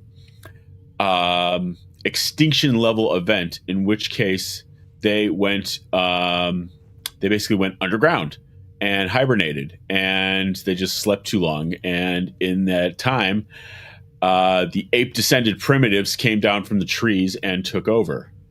And then they all of a sudden woke up. So the Silurians and the Sea Devils are sort of like these reptiles that evolved from the dinosaurs. It's like they're reptiles. They're humanoid reptiles, and they evolved from the dinosaurs millions of years ago. You would think that would be fun. Well, Dinosaurs. you know what? It's a good premise. Dinosaurs. It's a good premise, and they were well. It's a good premise. I am not optimistic. You don't have a good vote of confidence for the creators of what's happening. So Archer Collins says it will be horrible. Russell T Davies has already said it will be the humans who are the bad guys. Wokey woke. Time for Doctor Who to go to sleep for about 25 years. 10's good. 10's good. No, longer. 10. All right. 10 could be 10 could do it. But you know what? Here's the thing. It's not just the Doctor Who, it's the BBC has to. I don't know. The BBC is on the rocks, and they just won't. They're in a boat. They hit the rocks. Course correct. And they've already hit the rocks, and they could like pull off and damage control, but they're just like eyes closed, fingers in their ears. If they finally stop getting government funding, they're screwed. Well, yeah. Well, the thing is, there's a very interesting event coming up in 2027. Their royal license expires. Okay. Because they had a 100-year charter, which has been revised as media and content and production has update with the media and content and production of the day. However, it was a 100-year charter, and it expires in 2027. Yeah, so we'll see. Archer Collins says in the original series, it was the approach of what would become the moon that led the Silurians. Excuse me. To hibernate. Yes, that is correct. The third Doctor story is with them is pretty good. I still enjoy the third for both the Sea Devils and the Silurian one. And then they came back for the fifth Doctor, and it was like, yeah. Yeah. BBC, I've been told never to Google that. Well, You can- not without safe search on. Oh, Yeah, you can West. do that, but just use a incognito tab. I did like the modern makeup for the Silurians Yeah. to some degree. I mean, because it really old Doctor Who takes a certain level of love to get past the costs, but Yeah. I didn't see. I stopped watching Who when they brought back the Sea Devil, so I have no idea what that modern look. I gave up on the 13th and 14th Yeah. and 15th. You know, I watched the first season of Jodie Whittaker, and then I watched the first 2 episodes. And then I watched. Yeah, I endured that, but then I watched 30 seconds of the next season she did, and like, no, can't do it. Cannot do it anymore. I have grown up with this series. Literally my first memories are of watching Tom Baker Doctor Who. This has been part of my life forever, and now it's not, and that is sad. But that's not my doing. Yeah, the only Whittaker I saw was the regeneration from the previous Doctor to the next one, because Scotty keeps sending me that video. Yes. Because that's just because Capaldi. That's just because of Capaldi. But that's also like when I saw an interesting interview talking about the state of Doctor Who today and how one of the biggest missteps of casting the Doctor is that the actors who step into the role sometimes do not understand what it's going to entail. The forgiveness towards Eccleston is that, okay, not only are you playing the role, but you're also an ambassador to the show, and all of your attention has to be sort of towards this to build the brand. And David Tennant was that in his first run. Capaldi was that. Matt Smith was really good, but that's also because it had exploded not on the shoulders, but building on the success of Tennant. And then by the time you got to Jodie Whittaker and Ncuti, it was just like, Ncuti Gatwa was doing other stuff, like he had done 2 plays and such, and he wasn't really interested in engaging with the fandom too much. Same with Jodie Whittaker, but that is like something that is important to the role. And so it's not that these people are bad actors; it's just that when they get into it, it's like a whole lifestyle. And while Peter Capaldi, I think, like after Patrick Troughton, Peter Capaldi is my guy. And it is because with Capaldi, or at least in the modern sense of it, it was like he was so into it. It's like when you have a person who is just doing backflips and head over heels at the fact that they were a captain on a starship in Star Trek, whereas there are some people who, when they're in that show, they're like, yeah, whatever. It's a paycheck. I'll see you later. So, if I may encapsulate that, I saw Capaldi on Ferguson right after he got the role, and if you haven't ever seen that, Scott, you need to go watch it, because he was thrilled. He was just beaming. He was shining like a beacon. He was so happy. And then when Whittaker got the role, she said, I understand that there's a lot of background on this and many other people who played, and I'm supposed to be doing a lot of research, but I just can't be arsed. And I'm sorry, Scotty, that is bad acting. Well, here's the thing. I will. No, I'm going to give my. I've said this before. I'll say it again. Before Doctor Who, coming on to Doctor Who, Chris Chibnall ran a show called Broadchurch, and Jodie Whittaker played this mother, and in the first episode, her son is unalived, very unpleasantly, on a beach and left there, and then right up the road, her husband is snogging the local inn owner. What is the point of this? Is that Jodie Whittaker is a good actor? I'm just give me 3 or 4 more sentences. I will get to a point really quickly. If and mark you my take, calendar. I'm kidding. I'm sorry. Thanks, Scotty. Anyway, I have been waiting for so long to say hello to Nemesis of Eden. Hail, you beautiful beings! I hope you're doing well today. Nemesis. And I will. Yeah, I just wanted to say that, and also play this video for Nemesis. I don't know why. I feel like it's from past Tuesday's Twilight Zone episode. When my boy was born, that was magic. Friendship is a magic thing. Anyway, you start there and you take this journey with her through like 2 or 3 seasons, and she plays this really great character. And I think if Chris Chibnall said, "Look, Jodie, this is just a total grift. Play that mother you played on Broadchurch, except she's a Time Lord now. Go." It would have been 100 times better, because I watched Broadchurch after I watched Jodie Whittaker on Doctor Who, and she's a capable actor. She is. Yeah. So that's my theory. But then I also saw a thing where it was like, just because it's a new regeneration doesn't mean that the new regeneration loses any of the core qualities of the Doctor, like confidence and assertiveness. And so when you did get to Jodie sort of recruiting or asking companions to join, she was sort of like looking at the ground, kicking stones, being like, "Well, I guess if you want to come." Whereas every other invitation towards a companion had been like, "Have I got something to show you?" And she was like, "Well, if you want to spend time with me, I guess."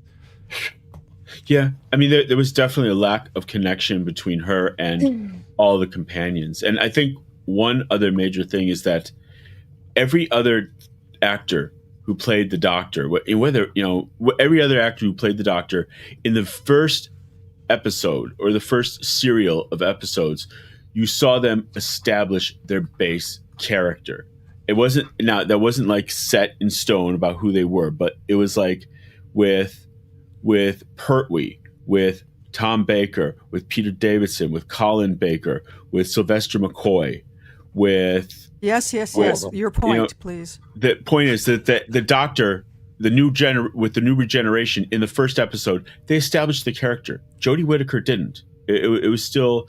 It's like bing bong, bang bong, and I'm going to steal some stuff from Robin Williams' Mork from Ork wardrobe, and here, let's go to the stars in time. Yeah, and I think that just the inconsistency in the character was lacking. Yeah. Or the inconsistency in the character was jarring. I believe that, and I want to know if even this is true. Did she do even this much, as Archer Collins says in the chat? To give her fair due, Jodie tried to be a good ambassador for the show, despite being a not good character. Is this... She tried. She tried. She tried to be a good ambassador. But it's so difficult when you're not being the Doctor, and then you're the ambassador for the Doctor. Yeah. Again, I haven't seen it, so I really can't speak to it. I stopped when she said, "I can't be ousted." Because if you're an actor, you do your research. You do your bloody research. True. True. Especially when you're in a situation where you could even engage the fans in that. You could say, "Hey, which episodes? If you were going to pick out, 2 episodes of every Doctor for me to watch that you felt which one should they be?" You can do all kinds of things that way. Yeah. Absolutely. You can come at it, with an air of openness and interaction. But did she do that? No. Well, because she did a better. She could not be arsed. She did a better job than Ncuti Gatwa, who told the fans to F off. Like not literally. He told them, "Well, if you don't like the show, then you can go touch grass." I'm like, and just like Al. That's just like the creator of Lower Decks. He said the same thing. Yeah. Archer Collin in the chat. And that gal who was running a branch of Marvel, like, this is just not the comic book for you. It's like, okay, we won't buy it. It's like, why aren't people watching the show? It's like, well, the lead actor, he told the fans to F off. Literally? Well, not literally, figuratively. He told them to touch grass, and, well, they did. So no one's watching the show. And consequently, the overnights from broadcast Doctor Who have fallen below 2 million, which is apocryphal. Yeah, it's wow. It's dead. It's art, not sports. I really don't care about attendance and money. I know that it is the driving force between show business, but when it comes show to business, it's all about the money.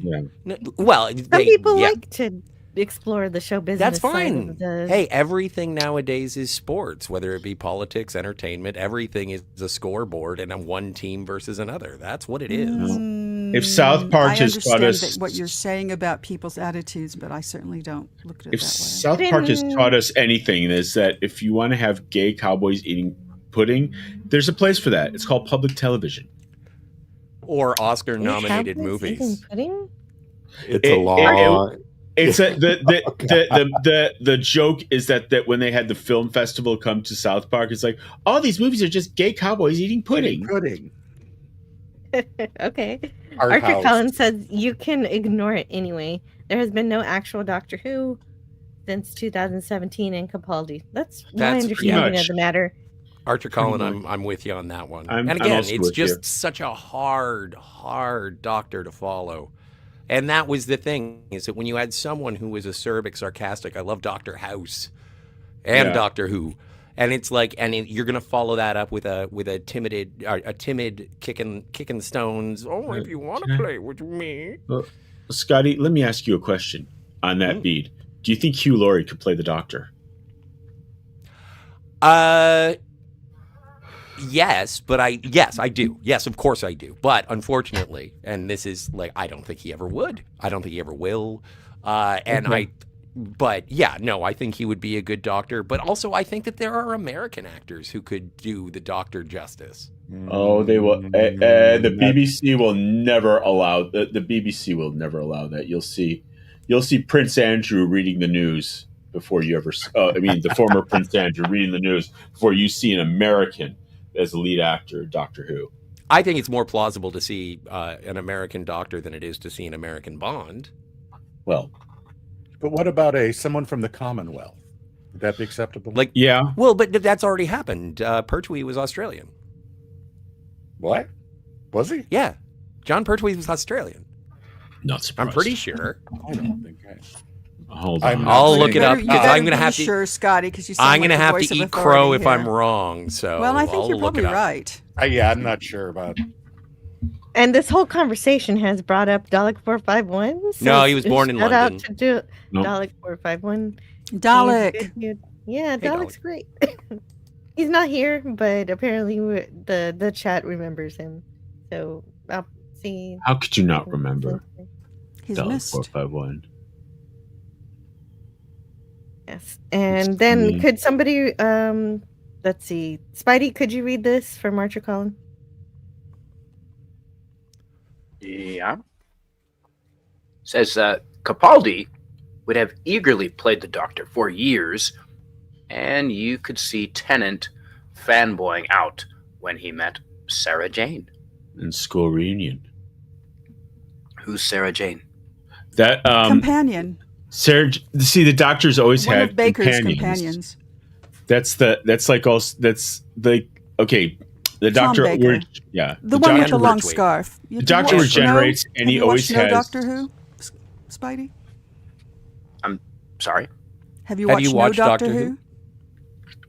I watched something about the Daleks that Gil sent me. So You watched, like, watched one Genesis. series? You watched Genesis of the Daleks. That was Sarah Jane with Harry Sullivan. No. The Doctor has assistants and companions. Oh, So- the autism is thick currently. No, I did. Yeah, no, you saw the Daleks, and Speak for you're yourself, casual. It's Scotty. fine. I always speak for myself, and yes, it's dripping off of me. It is my Gillette. Ooh, Tom Ellis would be. Archer Collins. You know who would be maybe Just too old Tom now, Ellis from but Lucifer. Alan He could Cumming be an would be a good one. Probably. I saw a thing. I'm watching Doctor Who backwards, so I'm watching the new Doctor George Who Lynch. before I get back around to the 60s. And so I Okay. did see an episode with Sarah Jane. It was like an anniversary episode, and it had a K9 in it. Yeah, that was school reunion. K9. The first Roomba. I mean, Robot dog. Sean No, I know what Sean K9 Pertwee, is. John Others Pertwee's might son, not, though. Sean Pertwee, John Pertwee's son, has said he wouldn't play the role, but it's like one day he like completely kitted out and cosplayed his dad for He one. sounds like his dad at times. He looks like yeah. his dad. He looks like his Yeah, dad. he does look his dad. Yeah. When he was on Gotham, I would always hear that voice, and Yeah. But Well, Jill, I did. Oh, I'm sorry. Phantom Outsider in the chat says, no, that was Aquaman. What? Writer who said, if you don't like my politics, as she made Aquaman political, which it never thank was, you. don't buy my My comics. mistake. And then when it was canceled, she said, "Why don't people support what they?" So not Marvel, but DC. Yes. Mm-hmm. Gotcha. Okay, thank you, Phantom Outsider, for the correction. We would like to be accurate. Indeed. Wes Cagle said, Scotty, the thing is, you can do art all you want. If no one is watching, it might as well be so much firewood. Art for art's sake is useless. Yeah, I disagree wholeheartedly, Wes Cagle, simply because there are a lot of movies that I really, really enjoy from the past that didn't make a nickel's worth of business. And then they were later rediscovered based on streaming or home video. And just because it has a catastrophe of an opening weekend or theatrical run doesn't mean it loses value. It's same deal with literature. Like when you find out But you seem to be paintings. making the case that things just need to be made for art's sake and not for an audience. Oh, in which case you get things like bananas taped to walls in museums. And gay cowboys eating pudding. or you get. I thought the gay cowboy movie was okay for what that's worth. No, I'm not parodying like Brokeback Mountain. I'm just saying it's like. But that is what that is. That's a parody of Brokeback Mountain. Yeah. So Okay. you Well, are. I'm not. When not you me. say that, you're playing on that parody. Okay, fine. I retract my statement. Oh, and don't I be think silly. It's a fine statement. It was gay think cowboys that- eating pudding. Yeah. And I think that my live stream has value, even though no more than 200 people will watch it. I think there's something that we add to the conversation. Yeah. Like it could go viral any second now, Joe. Who knows? Like even it Not like it that. doesn't. You want me to start a war with you, and we can like fight and create a whole fictional battle and drama amongst Twitter and YouTube and all? Ooh, we could arrange that. Oh, drama. Well, but we're talking about it now, so everybody will know it's a skit already. Nobody's So watching. what? this, so Yeah, And like you Archer said, no Collin one's is putting watching. you No to one the knows. question, Scotty, did you do your research on Pertwee? Of course you did. I did. No. And? Fuck off. Yes, I did. And? I just checked, and he was born in London. Well, there you go. Well, yeah, but why would you just go for the assumption that I didn't? I actually put my faith in you. I kind of adversarial. figured that you knew what you were talking about when you said that he was Australian. So more Scotty has made me eat humble pie more than 0 times. A non-zero number.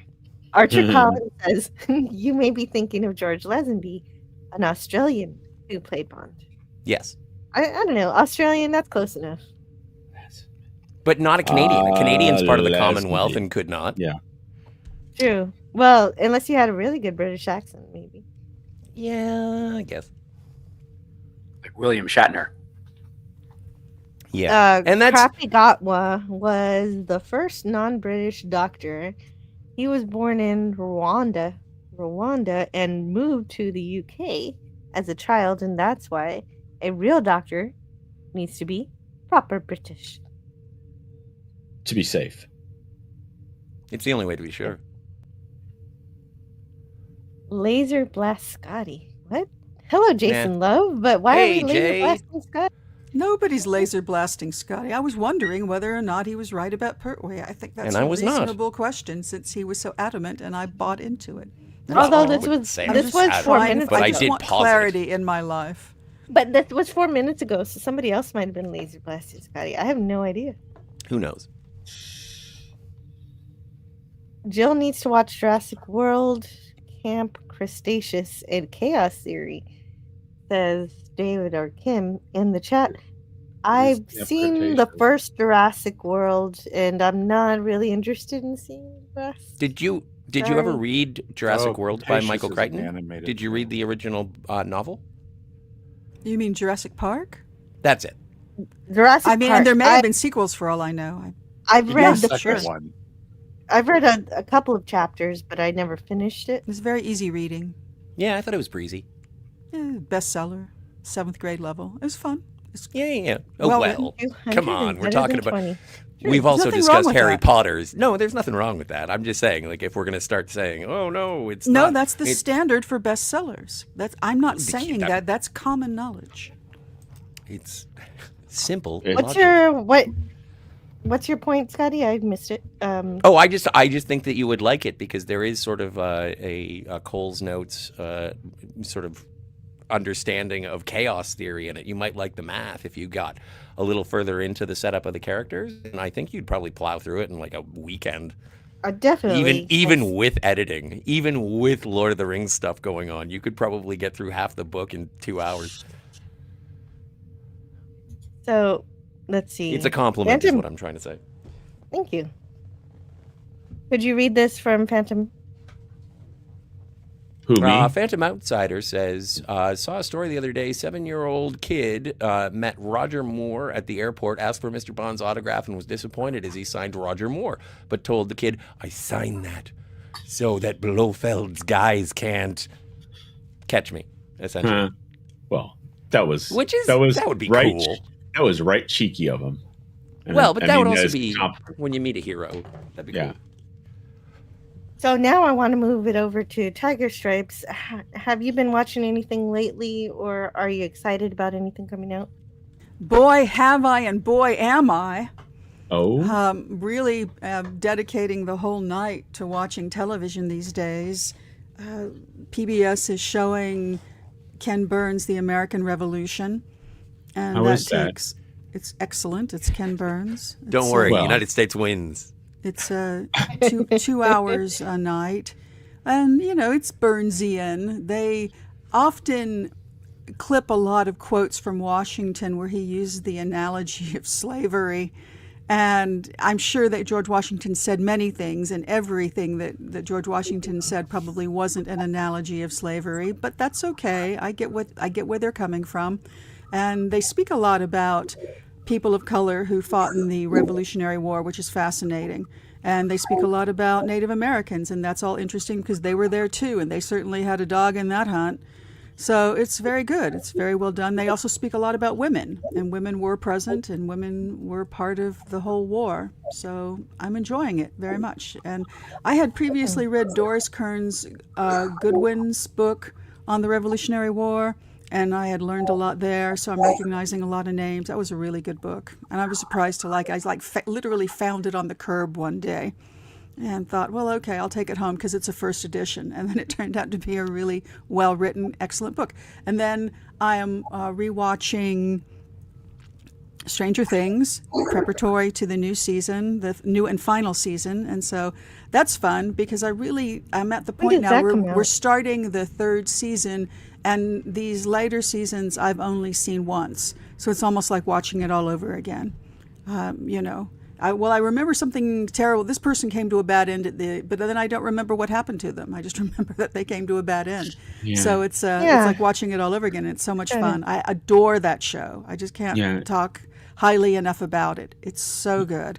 It's got all the 80s nostalgia. The characters are wonderful. They're all very memorable. The plot is solid. The horror is drippy and gruesome and wonderful. And it all just, ties together so neatly. It's like you're making a puzzle. And then you get there and you see the picture that you hadn't seen before. And it's just so satisfying. And then one of the retro stations, I think it's called Charge, and unfortunately it's late at night, but then it comes in, then we watch Tune In With Me, because we just love that show. That's a Me TV show that they show at 10 p.m. on Me Tunes, on the Me Tunes channel, and we just like it. There's a puppet, there's a cartoon host, they show cartoons. It's just that kind of silly fun. Tune in. Oh wow, that does sound like fun. Also fun is I want to welcome. Yeah, we should welcome Polly while I'm in the middle of my TV rant. Yes, and we'll get back to your TV rant. I want to hear more. What microphone? Broadcasting live from an aquarium. I'm sorry. I'm in my living room on. Oh, hold on. On my airbook. Is it bad or what? Yeah, it's so bad. We love you, Polly, but it sounds like you're talking through a tin can on a string. You sound like you're in a fish tank. Sorry. I believe Alexander Graham Bell is taking the call and forwarding it to us from... Polly, come into the room. It's literally that bad. That's some deep lore there. Audio audio airbook microphone. I've never had a problem with that. Backfire. I didn't. But Polly, it was Polly. We want Polly here. We want everybody back. Oh no! Where'd Naladoc go? Where'd Scotty go? Are they in the basement? Check the basement. No, They're not. There's only 4 people here. Hokey so smokes, sorry. Batman. Oh, Why are you nipples? What happened? what the hell? That's StreamYard. That's StreamYard. Anybody listening, if you think you got kicked off the panel, it wasn't me. Everything crashed, and StreamYard decided to kick everybody off. It feels like I was put into a blender. And Tiger Stripes lost her avatar. Everybody, too. oh my god! I can still So have see my you. avatar. Jill, you're I naked. Well, avatar-wise. I only see Oh my mine. god! Everybody lost their avatar. We're all. No, what I happened? haven't. Yes, you have on my view. Oh my gosh. Hold on. I will We each can only see our own avatars. edit. Oh my god! What's happening? Am I back? I'm gonna restart. Okay. Oh wait. Okay. So Screw the now avatar. Doc is back. Hopefully Polly comes back. But my goodness. Okay, so it wasn't just me then. The And stress. Scotty. Okay, because I thought I said something to Polly, and then like boom, it like all went crazy. And Okay, Scotty found his way back. Hopefully Polly finds his way back too. What happened? Nipples, yeah, everybody's a nipple. I don't know what's going on. All right, I think I'm not a nipple anymore. This is good. I'm 2 nipples. Oh, Scotty. What? You're saying that like I'm weird because I got 2 nipples? No, I'm saying, oh, that's our Scotty. Oh, okay. And there's our Polly. I started it. Hey! Is that better? yeah, Much better. Yay! Much better. you win the internet Yay. today. Yeah. I don't understand what happened. It just all of a sudden, StreamYard It's- dropped everybody and kicked everybody out of the studio. Oh. It's weird. If Oh, those that's weird. AWS issues and things are going It's on, because it I was didn't talking involve about us. the failure of the internet earlier. That's Yeah. my conspiracy. Tiger Stripes was on a roll, man. Oh, thank you. Well, I'm wrapping it up, and then That George and then the Washington last always thing talked that to we me. watch is that Charge is showing, re-showing episodes of Homicide: Life on the Street, which again I watched when it first aired, and I haven't seen it in decades now, and it is so incredibly good. And it's yes. got such an amazing cast. I mean, I get goosebumps just watching the opening credits with the cast names going by in alphabetical order. Always brilliant when that happens because, people have checked their egos. And then I even noticed at the end credits, all of the supporting players, their names are also in alphabetical order, something you almost never see.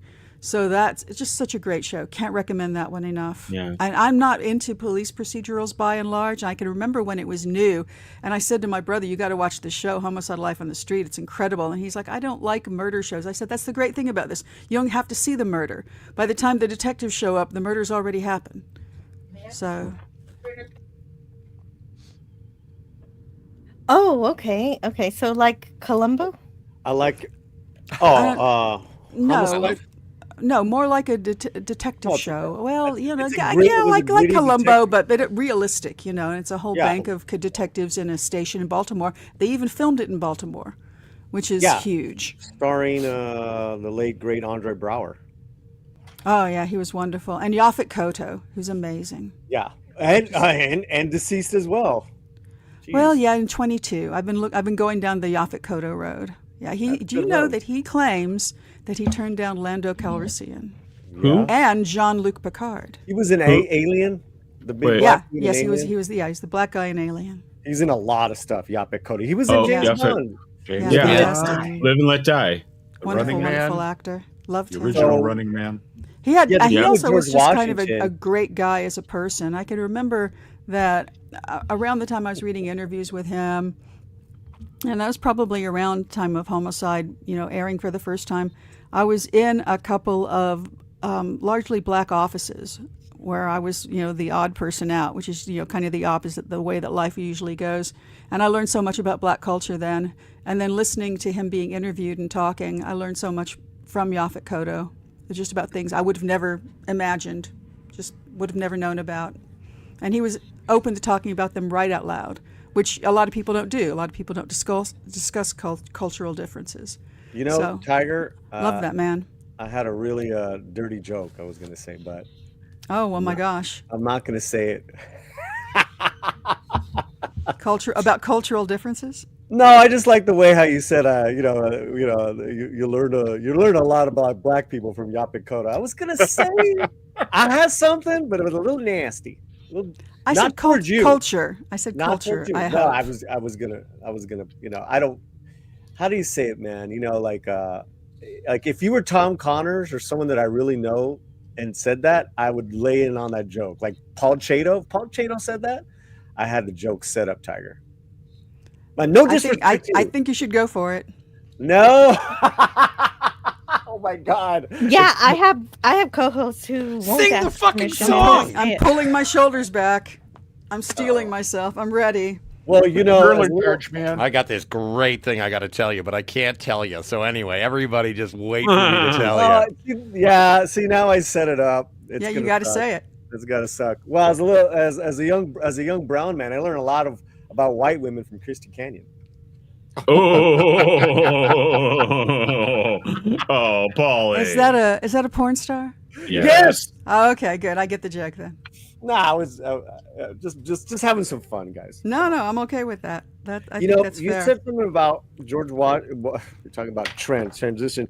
I'm a big history fan with George Washington. You know, he redid his will about 4 months before he passed away, releasing all 160 some odd of his slaves. Good Did guy. he really? Yes. Wow. Right? Hardly But any of them did. His wife was so scared that she went ahead and released them sooner because she thought they were all going to come and kill her.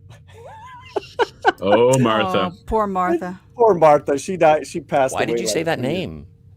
What's that? Why did Martha? Martha Washington. Martha. Oh, that wrong Martha. Wrong Martha. Sorry. Wrong Martha. Wrong universe. Why did you say that name? Martha. But yeah. I America, the founding fathers, those guys were a trip. And but was it just was it Adams? John Adams? Sure. Yeah, John and Sam. So John was the Neil only Adams. one who, he was the only one who didn't have slaves. Mm-hmm. Yeah. I mean, of course, it's a whole Bless- different world back then. Just saying. Yeah. Okay. Yeah. Oh no, massive world and Notable. and That's yeah, what makes you it know, notable. of Well, course, nobody slavery who is lived just in the worst thing ever, but it was endemic to the entire world at the Well, time. Well, And Well, I was learning about my girlfriend's culture. She's Portuguese, and boy, Oh, those wow. guys, they were the height of height when it comes to Well, the Atlantic slave. history has shown us that there's one group who has been more involved in slavery than anyone else. Humans. True that. Yeah. No, I think history is such a great. It says so much about who we are at that time, where we're at now. I'm a big fan, and I'm being actually very sincere. Huge fan of the founding fathers and their enlightenment of where they were. are you watching the show? I don't. What show? Oh, on this week on PBS, The American Ken Revolution. Burns. Ken Burns. Oh, Ken's all right. I listen. I watch a lot of history documentaries, for sure. Hmm. So yeah. Go ahead. Their wisdom was sophomoric in that they knew what they knew, but they knew that there were things that they didn't know. But I think it was deeper than that, man. They always had an internal Yeah. struggle. They had a struggle with each other. They had a struggle regionally. It's fascinating, man. And no one heeded Washington's words. He's like, "Don't be doing no political parties, please." Yeah. And He they said, turned down "Bye." being king. Yeah, They Is there a problem with political immediately didn't listen to that. immediately. Was I not informed of a problem with political parties? I thought everything's good. Whatever, man. It's all good in the hood. I want to be. I'm part of. I'm a Federalist. Come on. You're not a Whig. No, he's Bull Moose. Bull Moose. I could have been. Yeah, I probably would have followed him. He's got Teddy Roosevelt tattooed on his back. Hey, speaking of history, on my back, it's my tramp stamp. Have you guys heard about Death by Lightning on Netflix? No. Nope. Oh, Tiger Stripes. Tiger Stripes. No. I gotta say hello to not Oh, V3PU. sorry about that. No, that's okay. I want to hear about Death by Lightning. That sounds interesting. I mean, I've heard of it, but I am not following, so I don't know what it's about. Just wanted to make sure I said hi to everyone who's here so long. Jill, enjoy the rest of your stream and enjoy your upcoming weekend.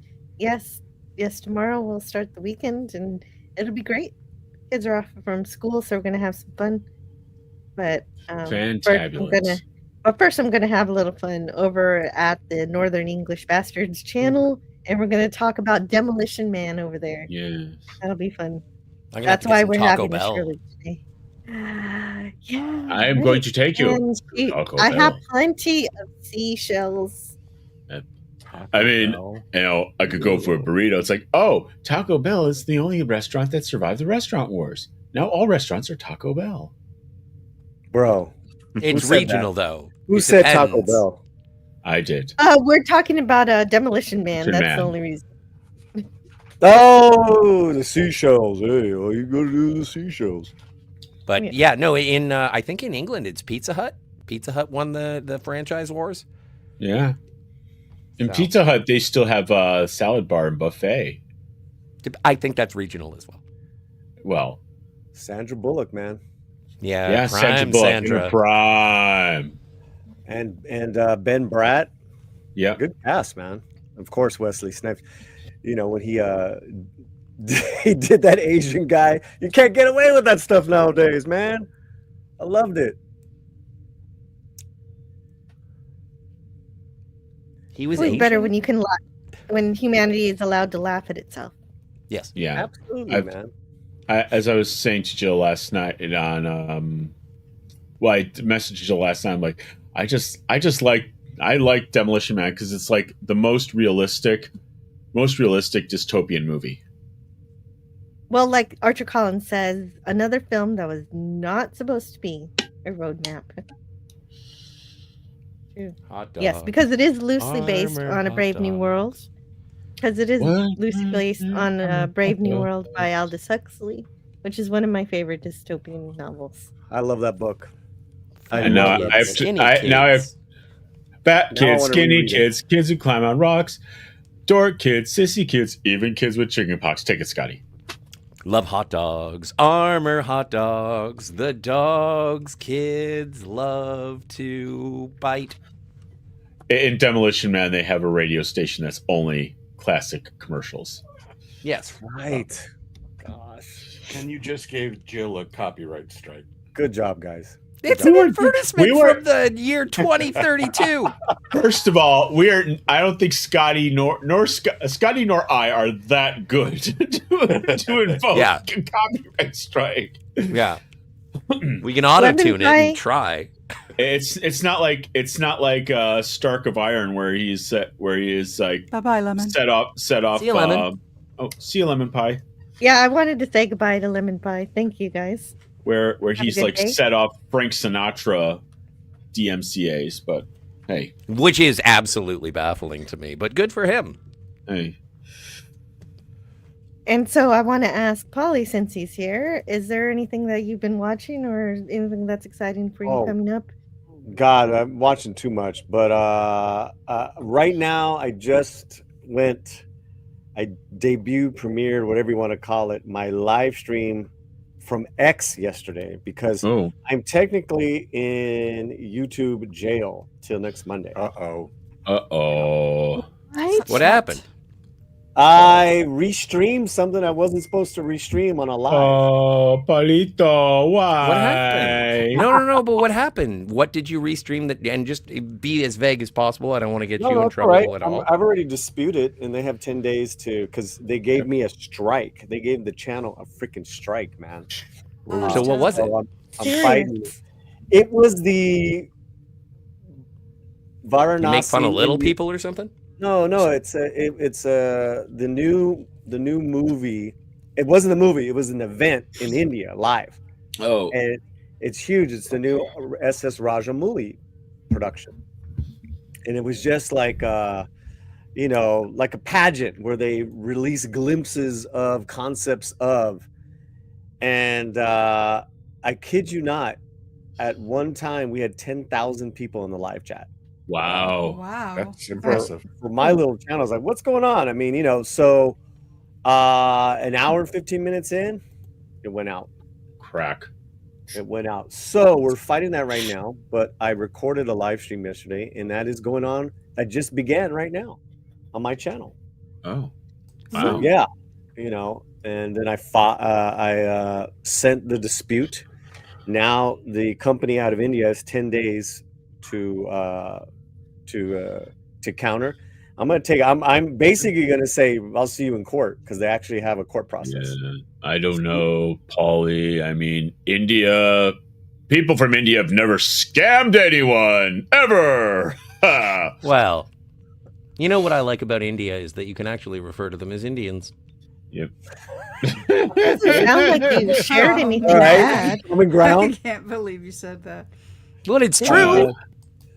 It's true. Racist. Hey, I'm learning going to be stuff, on Scotty's side for this one. I love white porn women. You got Indians. Sorry, what? What are you gonna do? What are you gonna Hey, do? that makes you as a American as a empanada. Well, I don't think we have to discuss the adult industry here on a Thursday afternoon. Jill, do you want to know what I've been watching? Right. Yeah, sure. What have you Sorry, been- Jill. Did I throw you No, off? that's okay.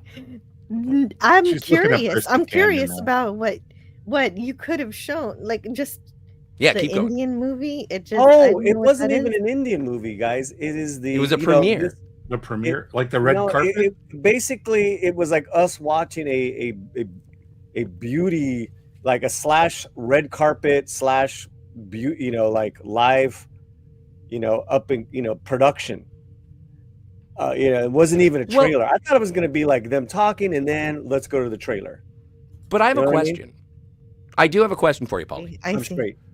Is it sort of a similar situation based on the size of this? And Bollywood is very, very popular, obviously, in parts of the world. And so is it because it would be akin to sort of simulcasting the Oscars? Is it that kind of a big thing where they're like, you can't do this Right. because of the nature of our audience, don't take away from it? And I mean it in all earnestness. Right. So what had happened is that the only reason why I entertained it is because whenever the big Oscar nominations, they do the live Oscar nominations, they read them. Sure. We've restreamed them, and then me and one of my writers will critique. Never had a problem. This was being shown on Variety's channel. So I'm like, I just restream Variety's channel. Right.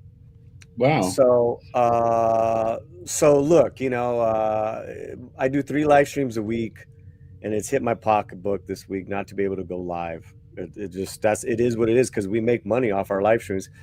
But I'm seeing that in my live stream, I just got 10 gifted memberships, and every little bit counts, man. That's why whenever I can with Jill, Coffee's, what's her name? Danny Comics, make whatever her name. Yeah, I'm always trying to throw little super chats here and there, guys. You got to support these smaller channels, and I consider myself a very small channel.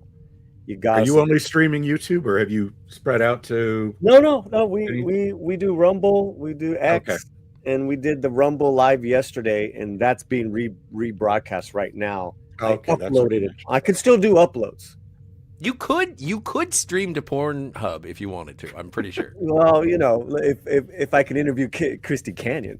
It would be a disappointment to everyone who goes to Pornhub. You know They'd be what? like, what is this? What is this I'm entertainment sorry. show? I'm Could so do sorry. something on Joe. Only Polly. I just need to know: is this a current porn star or a porn star of another Oh, era? this wait, is do we want? Do you really want to go Classic there? 80s. I'm curious. 80s Okay, No, but classic Tiger- 80s. Okay, so guys- she's actually an older woman now, and yet Oh, this she'd be in image her of her 70s lives now. in, Yeah, in she's- your mind rent free.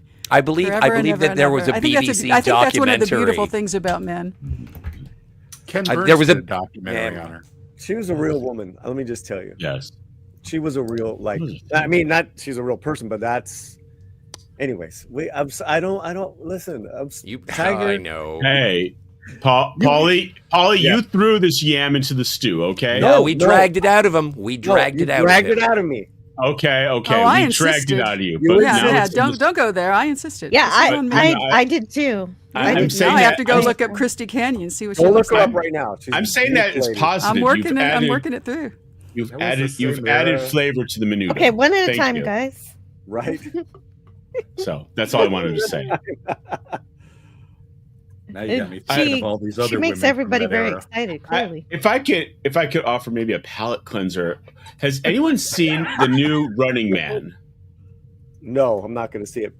Yeah, no, I I haven't yet.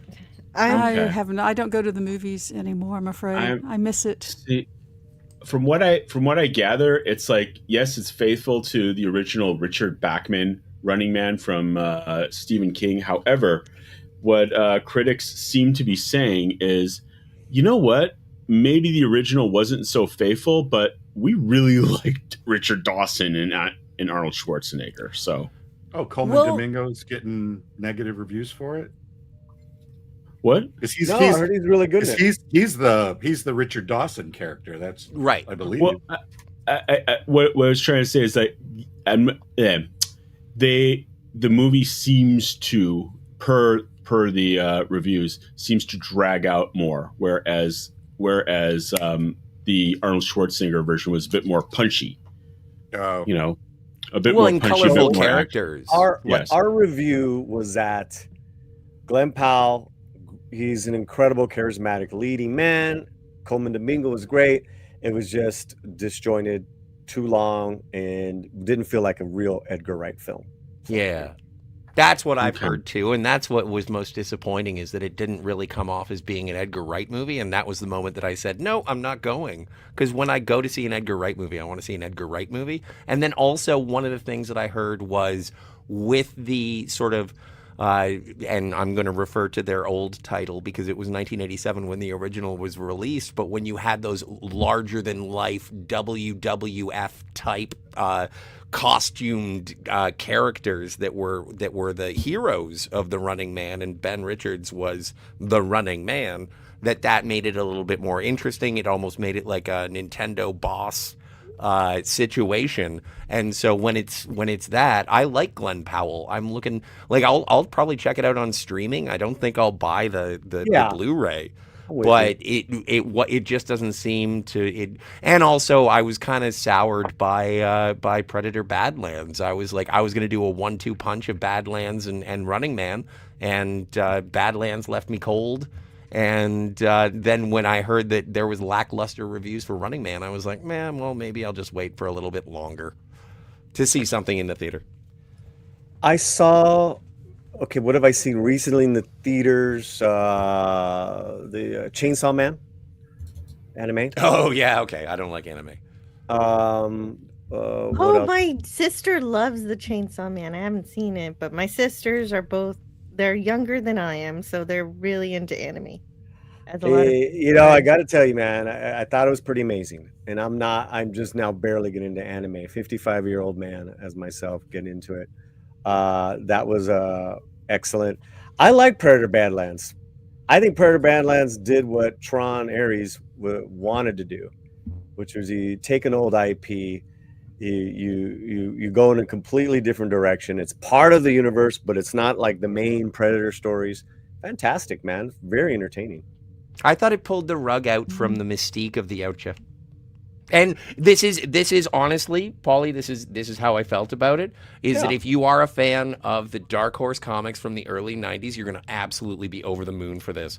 And if you aren't That's what I and you heard, like too. this movie, go check out those comics. It's the same thing. Okay. But when they did those comics, and I was in my comic or my first comic phase, reading Predator and Aliens from Dark Horse at that time, I was like, I don't need to know this much about this alien race. And then when I saw this, I was like, yeah, there's something about it where I just feel like the mystique is gone, and now we're just watching punchy fight. No, it had a lot. That's more how I heart. felt. That was just me. Right, but I think for me, I hear you. I just thought, and I was surprised how much heart it had, which I liked. And Tron Ares had no heart. It was just No, I completely. didn't. Yeah. That's another one. Like with Tron Ares was one that I wanted to see, and then I heard negative things about it. Or not negative, but tepid things about it. Like great action, but the story doesn't really connect to anything else, and Tron's not in it. And then also with Running Man, it's like, yeah, no action sequences, but you're basically waiting for like people to shut up so that you see the action sequence. But even then, that's not all that interesting because there's no real resolution to each subsequent action sequence. And then at the end, he wins, hooray, or whatever. I don't even know what the spoilers are for the end, nor do I want to give them away. But I don't know. And there was no Maria Conchita Alonso. True story. I love her. Yeah. Yes. Moscow on the Hudson. Oh, yeah, no, good call. Very good. Oh, so going back to I know we're like stream of conscious thinking here, which I love. Tiger Stripes, presidential stuff. Death by Lightning. It's on Netflix, guys. Death by Lightning. Right. Yeah. Four-part series. It stars Michael Shannon as James A. Garfield. Oh, so good. And what's his name? McFadden as his Matthew McFadden? Which one? Matthew McFadden? The guy from Succession. Dishy. As the killer, as his assassin. Oh, it's fantastic. Quick question, and this might be spoilers. Does he kill him with lightning? Thank you. Say it again. Does he kill him with lightning? It's not a spoiler, and no, but but someone says that, and it's. I see Nick Offerman's in it too. Yeah, Nick Offerman plays. I've seen things go by. He plays James Garfield. No, his VP. Grover Cleveland. No, totally guessing from the sideburns. With the chops. Cleveland was out. Martin Van Buren. No, that's 40 years later. Chester A. Arthur. Excellent. And his Chester A. Arthur is just a foul-mouthed drinker loser, and Garfield kind of inspires him. It's there's McFadden.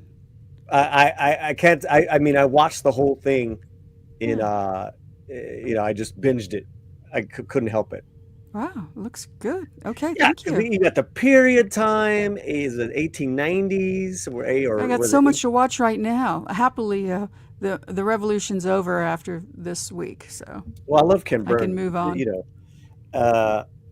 It opens up saying this is a story about two people that history forgot.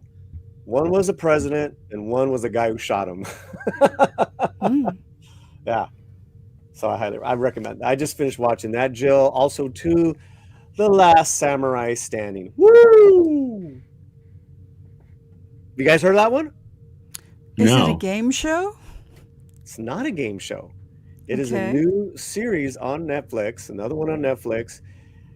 Oh my God, it's kind of funny. It's set in this literally the same era in Japan, where it's kind of like Tom Cruise's Last Samurai meets Battle Royale. Ooh. I was gonna say, is it like Squid Game? It's like Squid Game. Is it Japanese? It's all in Japanese. Oh wow, that's challenging for me. They have an English dub, I think, but I feel like I should watch the real thing, but then it's hard. It's a hard call. Well, the fight choreography, the sword work is insane, and this lead character that we follow, he's incredible. So that's what I've been watching. I mean, I watched so much stuff, Jill, so I'm going to shut up now. No, that's a good It's thing. good to know. I like need the to learn more about recommendations, some especially stuff. for stuff that's corrupt. Definitely, because there's just so much out there. It's hard to curate, and I like to be able to recently. watch. Oh, sorry. I recently watched House of Dynamite, which was Yes. interesting because being Gen X, when and where I was born, is like nuclear war films are sort of a particular rabbit hole I jumped down, and it was interesting. It was also basically it was Catherine Bigelow who directed Strange Days and The Hurt Locker. And that's the Hurt Locker. That's what she got nominated for. Yeah, it's a film about nuclear war, but here's like a general spoiler. So plug your ears for 10 seconds. How to show a film about nuclear war without showing nuclear weapons. Interesting. So, yeah, I saw somebody rip it up because of that very thing and the way it ends. Yeah, talking about this buildup, and you're being told all this, and it's kind of like it just ends, and there's no climax. Well, the climax is for you to. It's like choose your own adventure, but that's after the movie ends. It's like you had I guess the comparison is like between 83 and 1990. You had films like The Day After, Threads in Britain, or By Dawn's Early Light on HBO, which actually showed what happens after the bombs drop. So I heard it's pretty entertaining. The House of Dynamite. It's a lot of drama and it's well paced, but it's the problem. The third act, right? Yeah. The problem is it doesn't quite get there. Yeah, it's not. I'm just unsure about whether or not it's worth the ticket price. And I'll tell you what my one thing was. It's like they try and make the characters human by making things light and funny, but sometimes that just ruins the organic feeling of the film. Do you think it did that with Predators, the humor in Predator Badlands? I didn't see Predator Badlands. Oh, I'm sorry. Which one of you guys saw it? Scotty saw it, but he stepped away. Okay, all right. But I hear you, Max, because Hollywood has lost its sense of humor. So when you're trying to implement humor, it doesn't come off. Yeah. Well, yeah, but they I think the writers and Catherine Bigelow did a good job of trying to make these human connections about what actually happens when the shit hits the fan. And you get these touches like with the Secretary of Defense and his daughter, and the guy, the one guy breaking down for like 3 seconds during a conversation and pulling it back together. But it's I don't want to make a sexual reference, but it's not. You see where I'm going here. It's just not worth the payoff. That's what I felt. Well, I can understand that. It's tough because there's a book by a woman named Annie Jacobson called Nuclear War: A Scenario, which plays out very similarly to this, but it's in so much more detail that you are able to like draw out the whole story. The movie just doesn't draw out the whole story, which is if I did want to watch a good story about that, what would I watch? Well, there is the two main canons are the 1983 ABC TV movie The Day After, which is still the most watched televised non-fiction event in history, and it was made in 1983. It's available on YouTube in portions. And then if you want to get really gritty, there's a movie called Threads that was made in 1984. Threads. I think that's the one you mentioned before. It's by Mick Jackson, who directed other big Hollywood films like The Bodyguard, but it gets it gets gritty because it goes. You see these characters in Sheffield, England, which is like the 4th biggest city in the UK, and you see all the events that occur leading up to the war. You see the war, and then things just fall apart because society is so interconnected. And even if you had just one bomb, things would really get screwed up. But this was like an all-out nuclear war. So there's Threads and there's The Day After, and there's a whole genre. I guess one other one that I would recommend, like I said, is the 1990 movie By Dawn's Early Light, which is also on YouTube. It's got Powers Booth, Rebecca De Mornay, James Earl Jones, Darren McGavin, the dad from Christmas Story.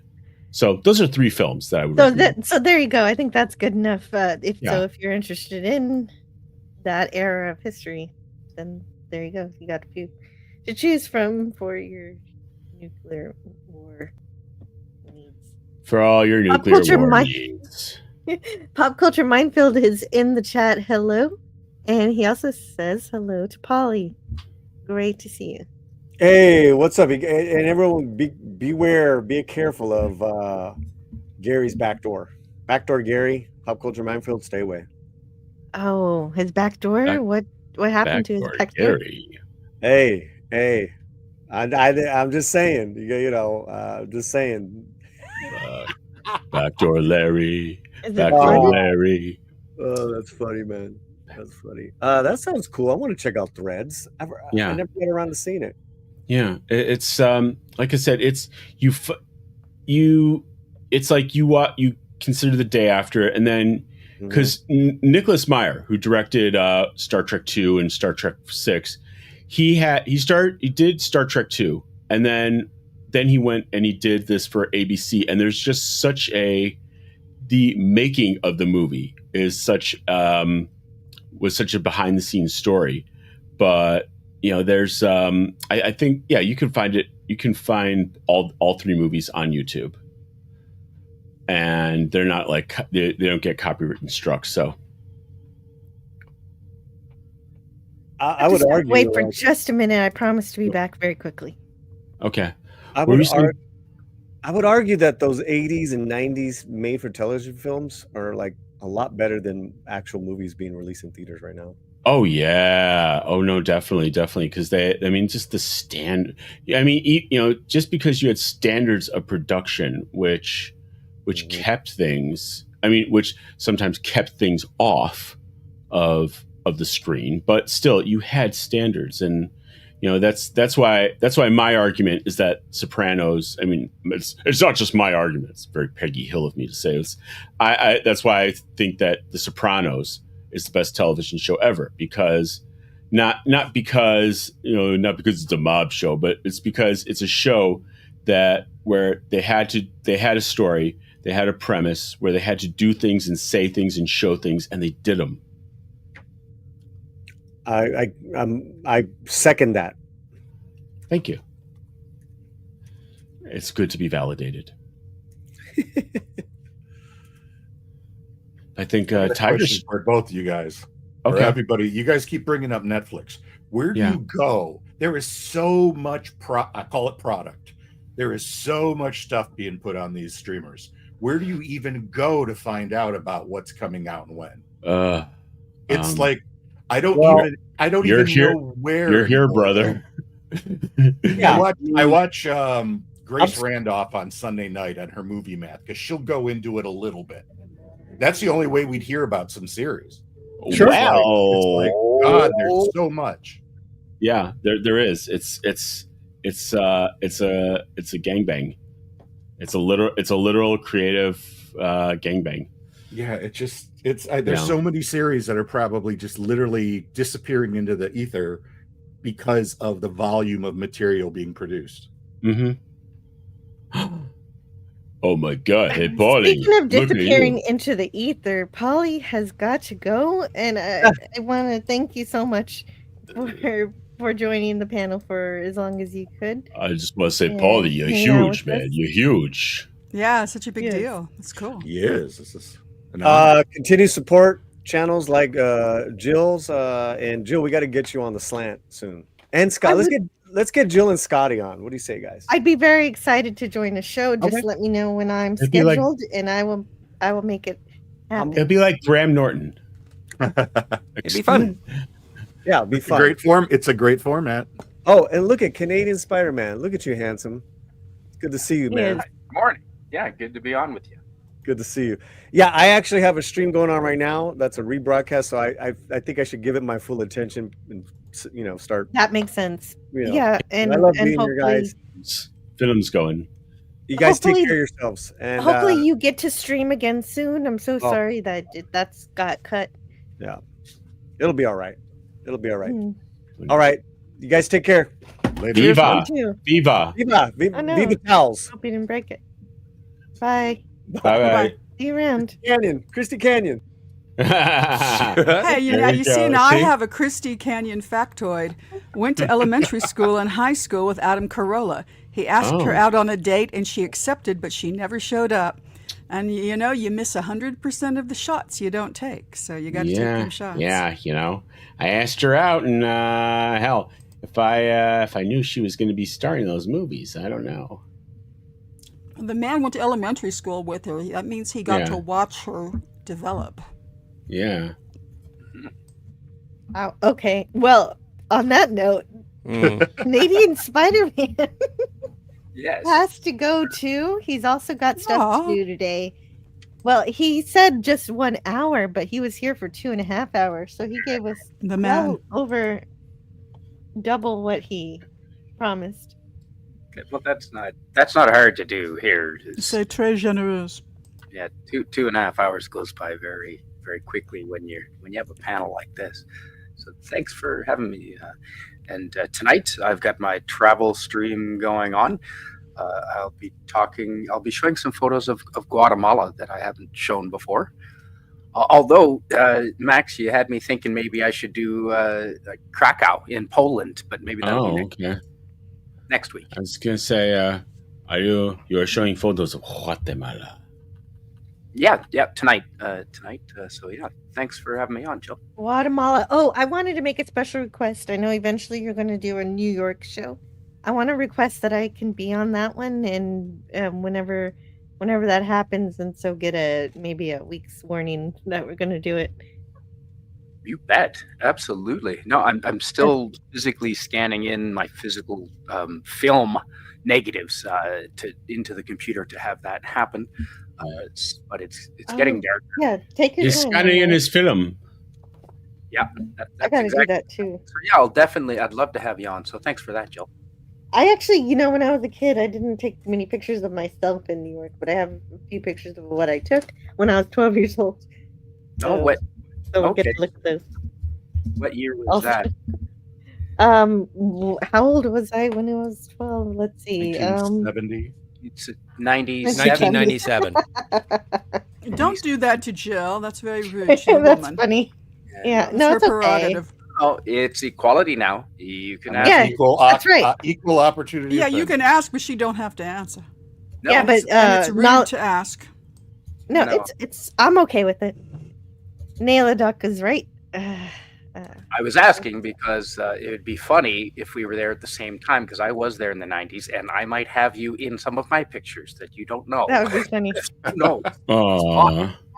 it's a non-zero chance. Yeah, well, It is a maybe. non-zero chance. Yeah, it's important.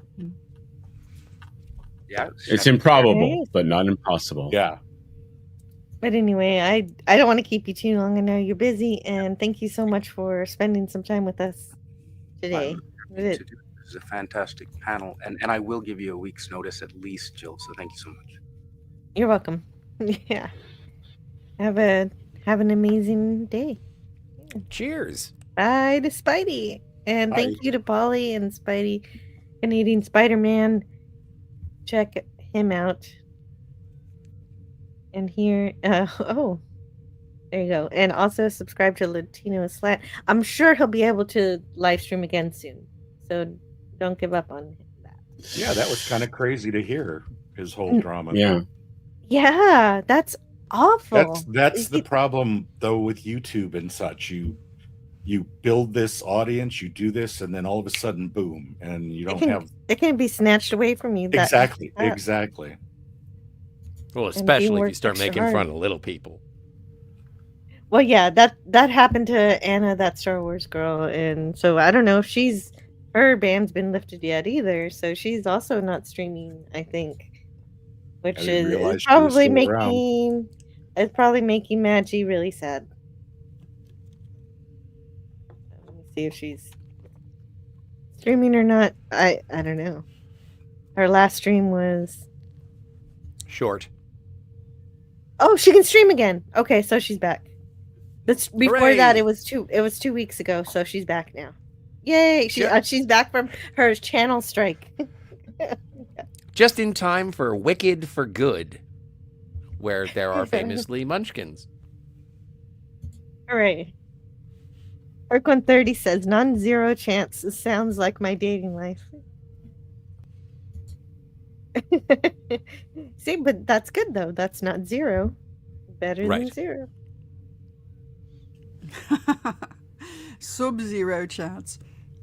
Well, sub-zero is not so good. Yes. Sub-zero. No. Complete zero. That was good. Yeah. It should have been absolute zero. Oh, whoops. No. I mean in the movie, not your quote. Oh, I mean, okay. Did I get it right? You got it right. Yes. The movie. Hooray! Huzzah! Oh, I think Kimberly Ann Hart in the chat wants Tiger to have a avatar. An avatar? Yeah. I do have an avatar. What's going on?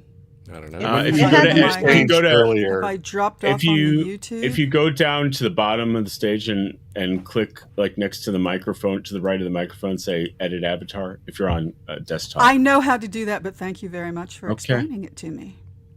I'm a mansplainer. Yeah, I don't have an avatar. How interesting. But I do on StreamYard. I can see it myself, so I can reset it. Interesting. I think It's it happened very when you were swapping earlier. No, I think it happened since then, and it all came back after the big crash. Yeah, StreamYard itself crashed. And StreamYard went bananas and kicked off Polly and everybody. There it is. There you are. We see Hooray! I did a reset, so that's cool. Yay. Cool. Okay, good. So, anybody else wants to talk about today? Well, I think Max has to. Yeah, I got an M spray. Yeah. Okay, so I hope the rest of your day goes really well. And is there anything that you want to promote? I know you don't do a lot on your channel right now. You know what? I'll share something from real life. Share screen. Hey. And window. And boom. So this is some new photography I'm working on. I don't see it. Did it? Oh, there it is. There it is. Okay, so now I'll bring it up. That's not it. Nope, those are not my portraits. No. I shot this portrait before I was born. That's how good I am. Is it? I'm is it clicking showing? on it. Hold on. Yeah, it is. Hold on. There we are. Okay. Now it's still not showing. There it is. There we go. Yay, I did it. So I got this and just working on some new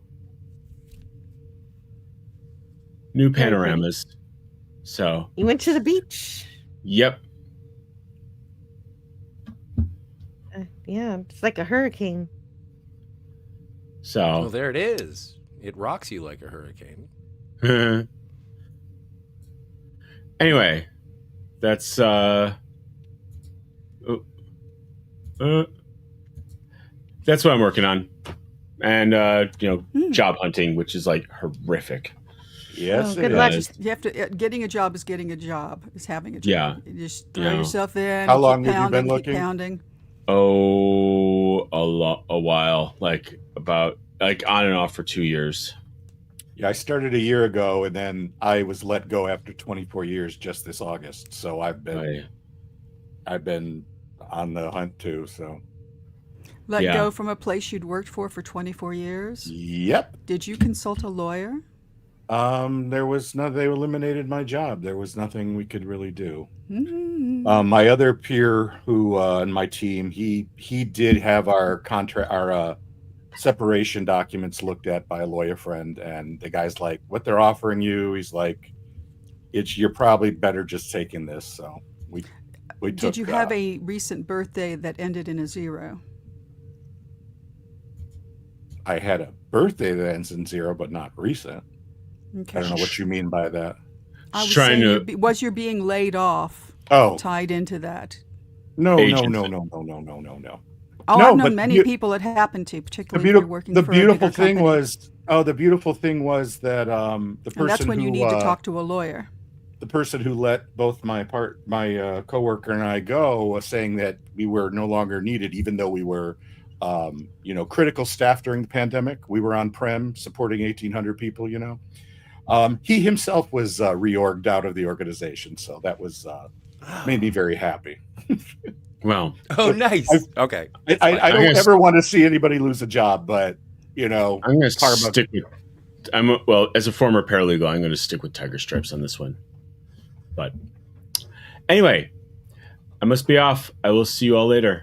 Good to be on panel. See you, Max. See you, Yeah, Max. see you later. Always. See you later. Okay. It's always amazing to listen to what you have to say. Thank you. Max knows Thank you his very stuff. much. Well, Yes, so do especially you, Doctor Tiger Who. Stripes. Aw, thank you. Okay. Have a good day, everyone. Toodles. See you soon. No, we're in a state that's basically, fire at will. Okay, yeah, Herc Herc, the 130. 20's in the mail. Tiger Stripes is my go-to for logic and common sense commentary. Well, Herc, you may have a date for New Year's after all. Wow. Nice. So, sorry to cut you off there. Could you continue with the discussion? No, I was just saying, the state I'm in is, hire and fire at will. So it's, I was lucky to get out with what I was given. And I mean, I was given a severance and some other benefits for a while. So I can't complain, but What's your job class? define class for me, just so I'm. Classification?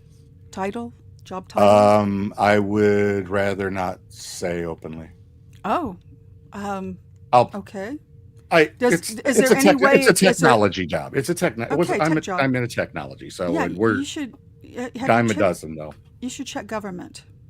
Oh, actually, I'm just interviewing with the state. I just had an interview the other day, and that turned out pretty well. So hopefully, There you go. Follow that up. Follow up those leads. yeah. I'm the only reason I haven't actively done it is because I got a big surgery coming up, and I'm going to be laid up for a little bit. So new hip. Ooh, you're a Oh. cyborg. Yeah. It goes with the Titanium man. artificial knee that I already have. So You're Well, like I the hope it works Wolverine. out. Oh, that's Yeah. It is what it is. We're all getting old. I mean, yes. the only reason I need the new hip is because I spent my entire life with the bad knee, and it messed up the opposite hip. So here I am. Oh, Got to balance things out.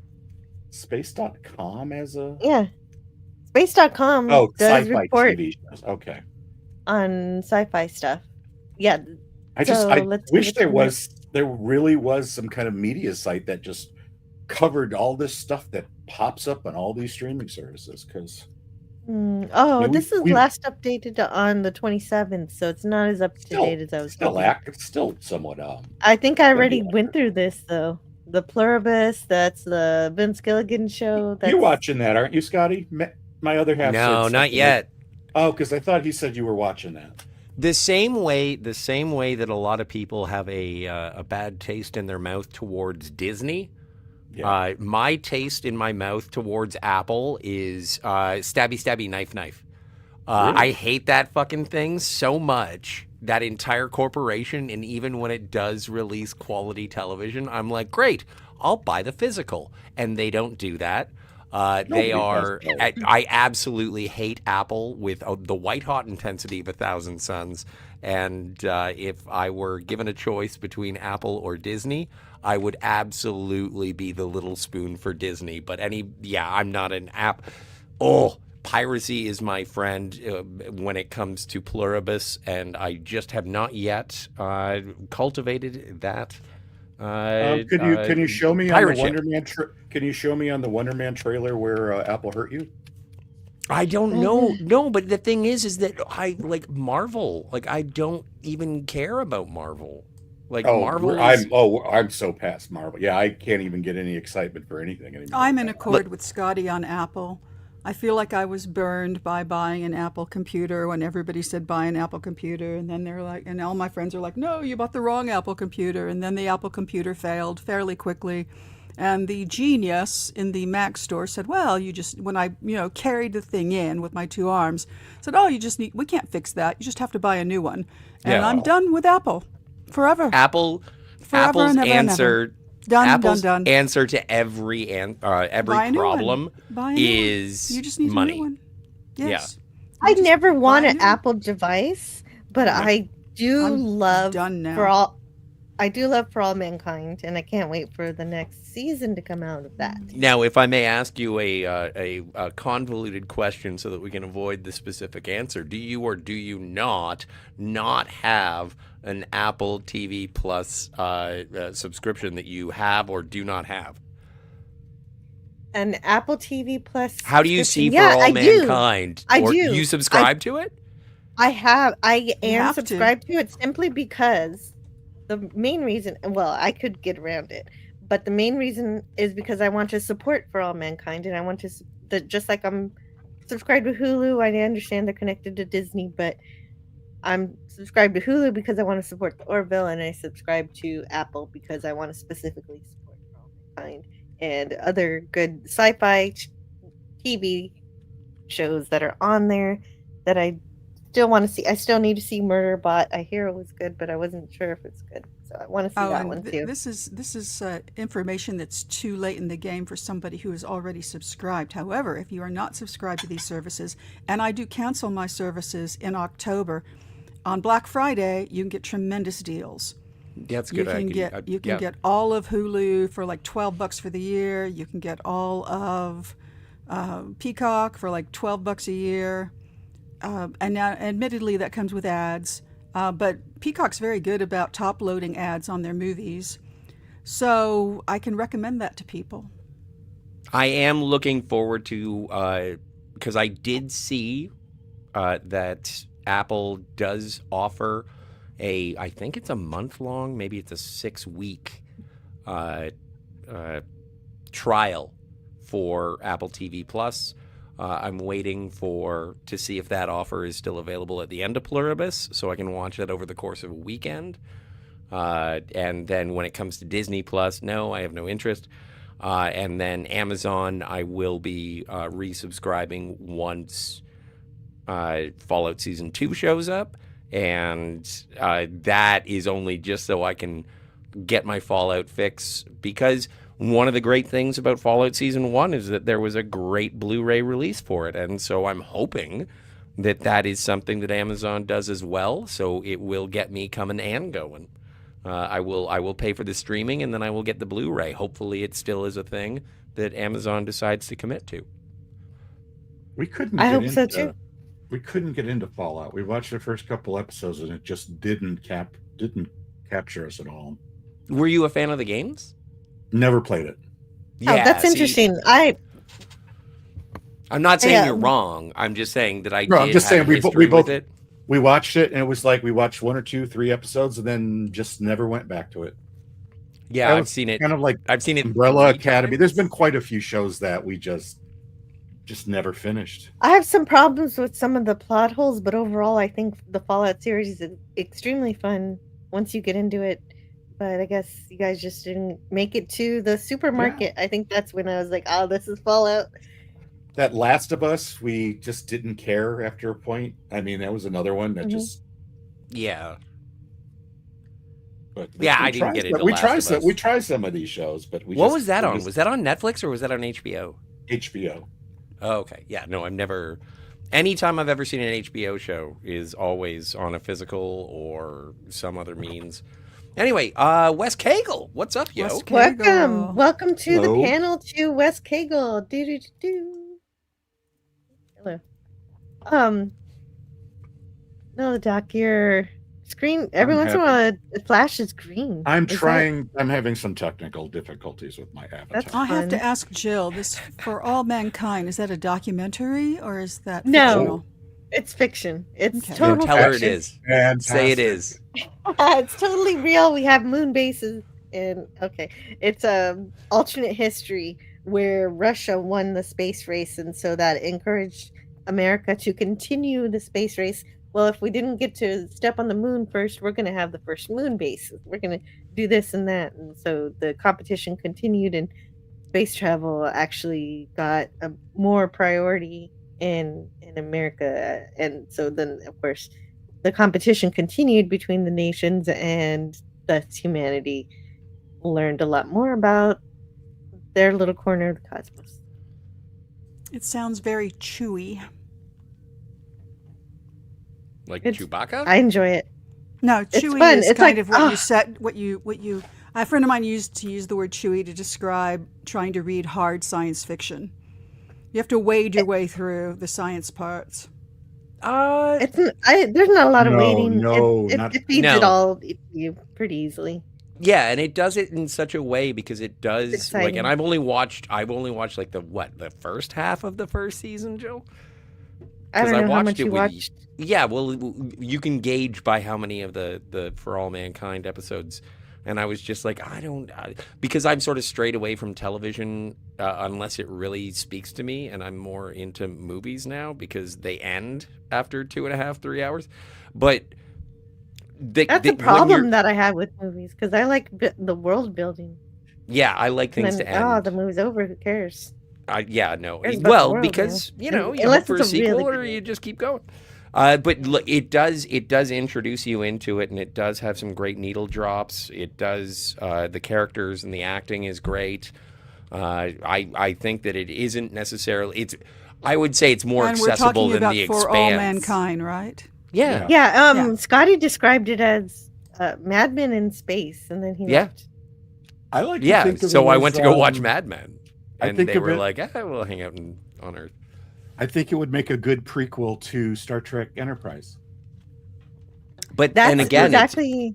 It's got a vibe that it would make more sense as being a prequel to that universe than anything we've seen. And I That's just have exactly to take this how moment to Ron say, Moore- Kegel. Russ Kegel, hope you can figure out your way back here. And yes, that's exactly what Ronald D. Moore intended. It is a unofficial prequel to Star Trek. It isn't. Oh ho. canon. Okay. Yeah, it's got the vibe of it. I mean, it gets a little crazy, but yeah, it's great. When's I the love when it next gets season supposed to crazy. drop? When's the next season supposed to drop? By crazy, you mean frenetic? Some of the character development. There's some things that happen that are rather interesting. Oh, yeah, there's the worst of, but no, most of it's good. Yeah. Oh, It's dear. just. That's now it sounds like we're going toward the W word. Win? No, it's Woke. not. It's Oh, not. no, It's no, not no, woke. no. I No, never it's not found it woke. When I say- cheap, but I didn't watch much. No, No, there they're are just- more women involved in the As there sciences. should be. Yeah, exactly. So that's Just it. the That's the politics. problem with modern science fiction. Too many vaginas. It All goes right, into a got it. lot of this, the engineers, because most scientists don't give a shit about politics. So they're not going to care if the person's Russian. If it's another scientist, that's important to them because they can talk the same language and all. So you get this layer of the politics on it, and then you got the engineers and the astronauts who, and then the North Koreans are involved. It's really, really good, but it I like goes that. to places I like that never part. expected. I like that part. It's just the infidelity with the involving I'm trying not to spoil a milk it. kind of situation. Yes, that's yeah. exactly what I was. That's where the the part I crazy- don't like. I that was don't the like that one. craziness that was the craziness I was implying. But no woke stuff. There might be like one moment that seems a little woke, but it's like 1%. It's nothing. Okay. Let's see. Hail, Outsider! Outsider. Oh, yeah. Phantom Hey, what Outsider up, is yo? here. Sorry, I had YouTube and StreamYard issues. I need to restart everything. Okay, West Keiko, Well, we'll still be here for yeah, another. jump back in. That was the entire Um, problem of the day, it seems. Let's see. How much time do I have? I gotta leave in 25 minutes. 25 minutes. We have all the time in the world. Well, we have 25 minutes. That's all the time in the world. Didn't you know? fight, 25 minutes Scotty? from now, everything's going to blow up. It's But like until then, we're Krypton. here. Yeah. Yeah, anyway. Oh, I do have. I don't play it often. This. I made a few. I didn't make as many clips as I should have for All Mankind. Oh, where is it? Do I even have it anymore? Maybe I got rid of it. No, there it is. Oh, this is my favorite character. Okay, I But- want to see. All right. That's enough of that shit. Let's get this show on the road. She's great. Hmm. It was very Well, sad. I like her. It is sad, but she has a heroic ending. Yes, she does. Yes, she does. Spoilers. Yeah, But I it's- don't it's know. hard to I don't. talk I about honestly without- don't know when I'll get to watch it, so I shouldn't make too much of a It fuss. is totally a spoiler. But Because you said it's on Apple, and I'm not going to go there. Eventually, Apple things do come to other platforms, and if that happens, then I may. But I'm not going to. I hope so. I hope. I do not. wish I do that not they give would- Apple a penny one. Nope. I Nope. wish that they would put out a physical. Would I buy think it. that the two physical things that I have from Apple are Greyhound, which is the Tom Hanks World War II movie where he is the what do you call it? The accompaniment. Their escort. Their escort of ships across the Atlantic during World War II. Great. Loved it. Had to buy that from a bootlegger. And then the next one was, obviously, I got season 1 of She-Hulk. And then from there, no, it's third-party bootleg, and I got it Okay, I from was gonna Walmart. say. Yeah, and then from there, At every Walmart? time, yeah, I got it Amazing. at Walmart. Yeah, no, I know. Amazing. And then from there, it was like I want to have Falcon and the Winter Snowman. I want to see Andor season 1 and 2, but the only thing, like, oh no, that's Disney. That's Disney. Oh, they're so brilliant. Anyway, it's just so like if you want me to subscribe to your art and not necessarily to your conglomerate, then just release the discs. Yeah, it drives me crazy the way they won't sell you the freaking show even after the show is over. I would totally buy all of the Marvelous Mrs. Maisel. It is not available for sale. Which is... Come on, what is the... Just sell me the damn thing. And then I feel like those corporations are holding that entertainment hostage. And then in the sake of something like the Willow television show. Now, I don't care about Willow, but the fact that they just deleted it and The said, movie was no, good. no one can see this. And it's like, you're evil. You are Well, absolutely but evil. I think it was that bad. I mean, wasn't there like some sort of Batwoman movie they made that they didn't even release because it was just Batgirl. that bad? It's the still Batgirl it film. is still on the table that it's a possibility simply because of No. what has been. It is on the table.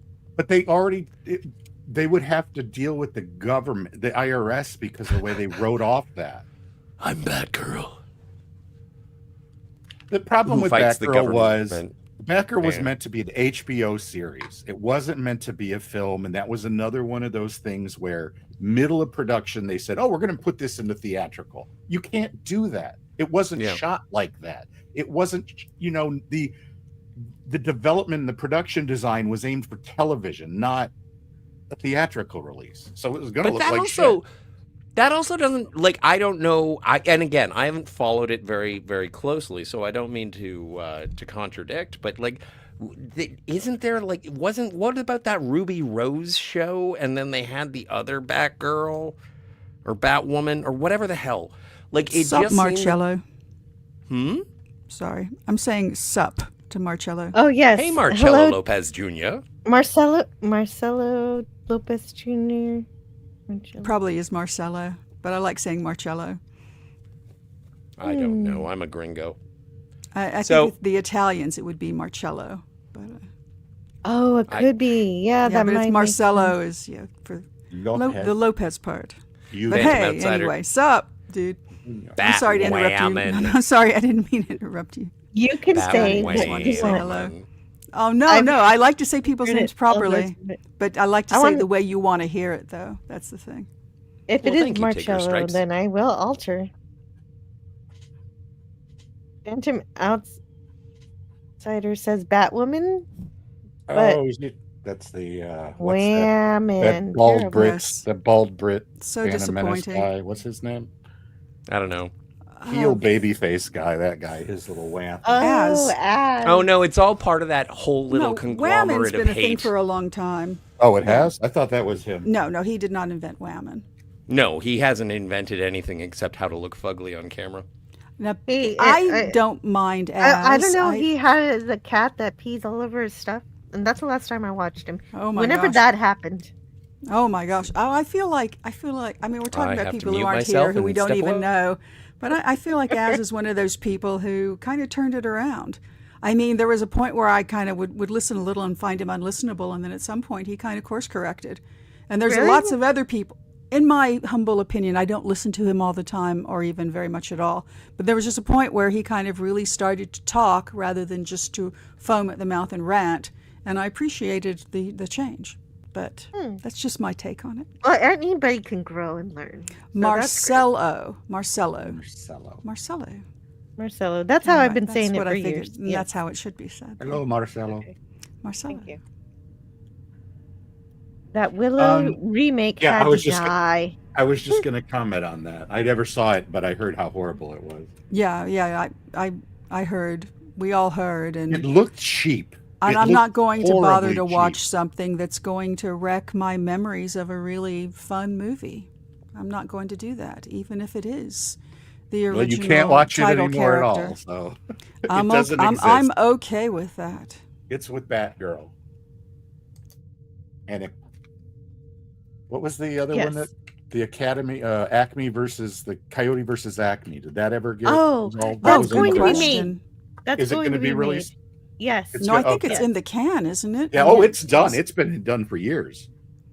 Then But why they were on going earth to. wouldn't They were going release to that? because that's the same thing with the Batgirl. They were going to write it off and take Oh. the tax write off to That's help the freaking awful. financing to help Those the financing bastards. of their debt, so that they could now be sold. Like that's where they're at now with Warner Brothers.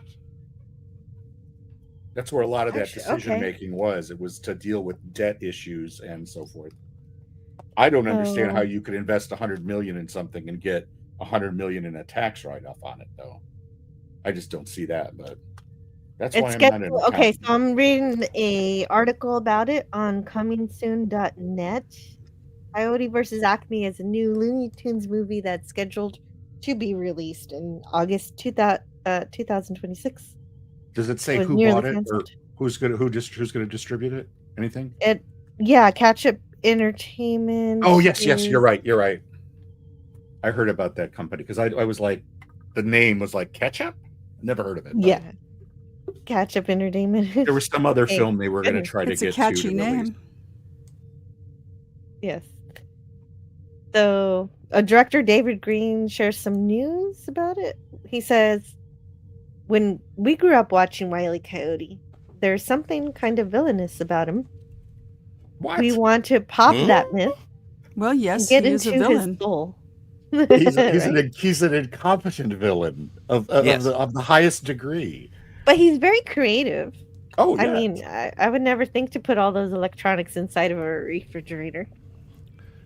He And is And the he's, kind he's of person also who. he's also swayed by advertising because he's under the Yeah. thrall of the Acme company. So Yes. he buys all these That's- things that that's- fail. Hence That's the Part of movie. exactly joke, the too, premise. just like the rest of us. That's why you identify with him, even though he's a villain. Yeah, Yeah, he's been that's- blown up. He's He's a been comic smashed by villain. anvils. and just completely mistreated by the Acme Corporation. And the more you read about his piece, the more you laugh. And you also realize that Wiley has a great case here. I can't wait. It does sound good. Yeah, It's got potential. It definitely sounds full of fun. Nim says that. Oh yeah, I read that already. But I want to welcome back Wes Cagle. We thought you fell off for good. I'm glad you're back. Yeah, no, I don't know. My Cagle. computer decides sometimes to just mute the levels on my mic, and I got to go into the system and figure out where that is, and I need to write it down so I can do it faster next time. Yes, and Kim Well, I'm says glad you're that. back. Yes, David thank you. Jones. Says That's that if you're waiting for All Mankind to have a new season, it's delayed to 2026. Yeah, I wanted it this year, but then they were like, no. They're also busy making the spin-off, the Star City, which is going to be I didn't know. it's going to be the story from the Russian perspective. Oh, thank you for. Hey, if you like that show, did any of you ever watch I that do. the Tom Hanks? Well, it's not. He created From it. the and Earth he to kinda the narrates Moon? Yeah, From the Earth to the Moon. It's Great series. fantastic. Yeah. Beautiful good. effects. Beautiful effects. And that is something that was a precursor to, say, Band of Brothers and the Pacific. His first endeavor was From the Earth to the Moon. Absolutely gorgeous and fantastic. Yeah. It is. I actually went out and bought that on physical media because I didn't want them changing anything. Like the Not Russians V3PO. getting to the moon first. Well, that's the funnest part. That's the I funnest know, part. I'm just punning. Not Z3PO says Acme created Amazon. Hang on a second. No, I can't say this out loud. Okay. What? I like the way Jill is like, okay. she's paying attention to how you're checking yourself. She knows. She does know. Well, I trust Scotty's filter when he is when he blocking uses something. it. When it's being used, I realize it's for good reason. Because then usually when I'm like, oh no, what did you say? No, and then I regret it. Yes. Enterprises Software Architect says, also known as Old Man Bird. Hey, what's going on, Old Man Bird? I would definitely agree. I think he's onto the. Can we read it first? Well, let's read it first. Could you read it for me, please? I'll read it for you. Video game stories are more compelling movies/series story that I know about. Movies need some video game story writers working for them. And I think there are some amazing stories in some games that I've played that really definitely would adapt well. Have any of you played Dig the Dug. Arkham? Have you? No, it's Dig Dug. Joust will make a great 8-hour series. Oh, that'd be great. No, have you Frogger. played any of the Arkham games? The Batman Arkham games? Arkham. Yes. Those Asylum. stories, they could make some of those storylines would be intense films or even a multi-part, streaming show. I don't think DC would ever do that now, given the new rebooted DC. But yeah, the writers of those games are amazing. But that's also, I think that's something that is inherent with Batman's storytelling, is that they do not want to, saturate the market with Batman, even though they, Batman sells. Batman does sell, but I don't understand it, but he does sell more than Superman or anybody else. So right, yeah, and so I think that there is, if you sort of, I don't want to say pigeonhole, but I'm going to. If you pigeonhole Batman into one genre, then again, what? It's racist against pigeons? I think it would have been racist if you would have said bat hole. You don't want to bat cave him. And so, but the thing is, and this is, I think that we are going to be getting into a sort of an age of confusion when it comes to Batman, because we're going to have the Matt Reeves Batman coming up, and then we're also going to have Brave and the Bold. yeah. But like everybody has their idea as to what they want for their Batman. I think I agree, but there was like what Supermax? Remember years and years ago they were talking about Supermax and it was going to take place in Arkham Asylum and then it was going to be Green Arrow or something. It's like you made that up. I did not make this up. You made that up. That was one of Supermax your late nights. I just think I would recommend either DuckDuckGoing or Googling or Ask Jeeves, whichever. Ask Jeeves. I got to go on Alta Vista. Hold on a minute. Ask Jeeves. Hey, why don't you Bing it? Ask Jeeves. Why don't you Bing it? Oh, you could use Bing, but you can't Bing use that shit.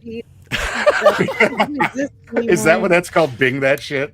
That is, you know shit, what? Actually, is what I said. Someone clip that. I'm gonna get Tiger Stripes saying "Bing that shit" every time I get a notification. I was even more racist than that. I said "Bing dat shit." Ooh. That's not racist. That's just that's Canadian. You know, yeah, it's Canadian. Yeah, it's just the way it's Icelandic. It's the way someone has spoken before, unironically. So I don't think it's racist. Anyway, Old Man Bird for $9.99 says in the chat here as a super chat. Thank you so much. Have a nice day, beautiful Jill fans. Thank you. Oh, thank you very much. And so I've got to play a video. Money, money, money, money, money. Yeah. Thank you so much for supporting my show. I do put a lot of work into this channel. Less work for shore leaves, but sometimes that's even more fun. So we still haven't talked about what I'm looking forward to. Oh, we haven't gotten to you yet. Oh, okay. We'll get to that just a second here. I think Scotty was like on the roll like an hour and a half ago, and somehow we got sidetracked. Well, there is one thing that I wanted to highlight, but what he says is logic. I do, in fact, agree with it. Sounds like Sargon. Yeah. You know I reach you.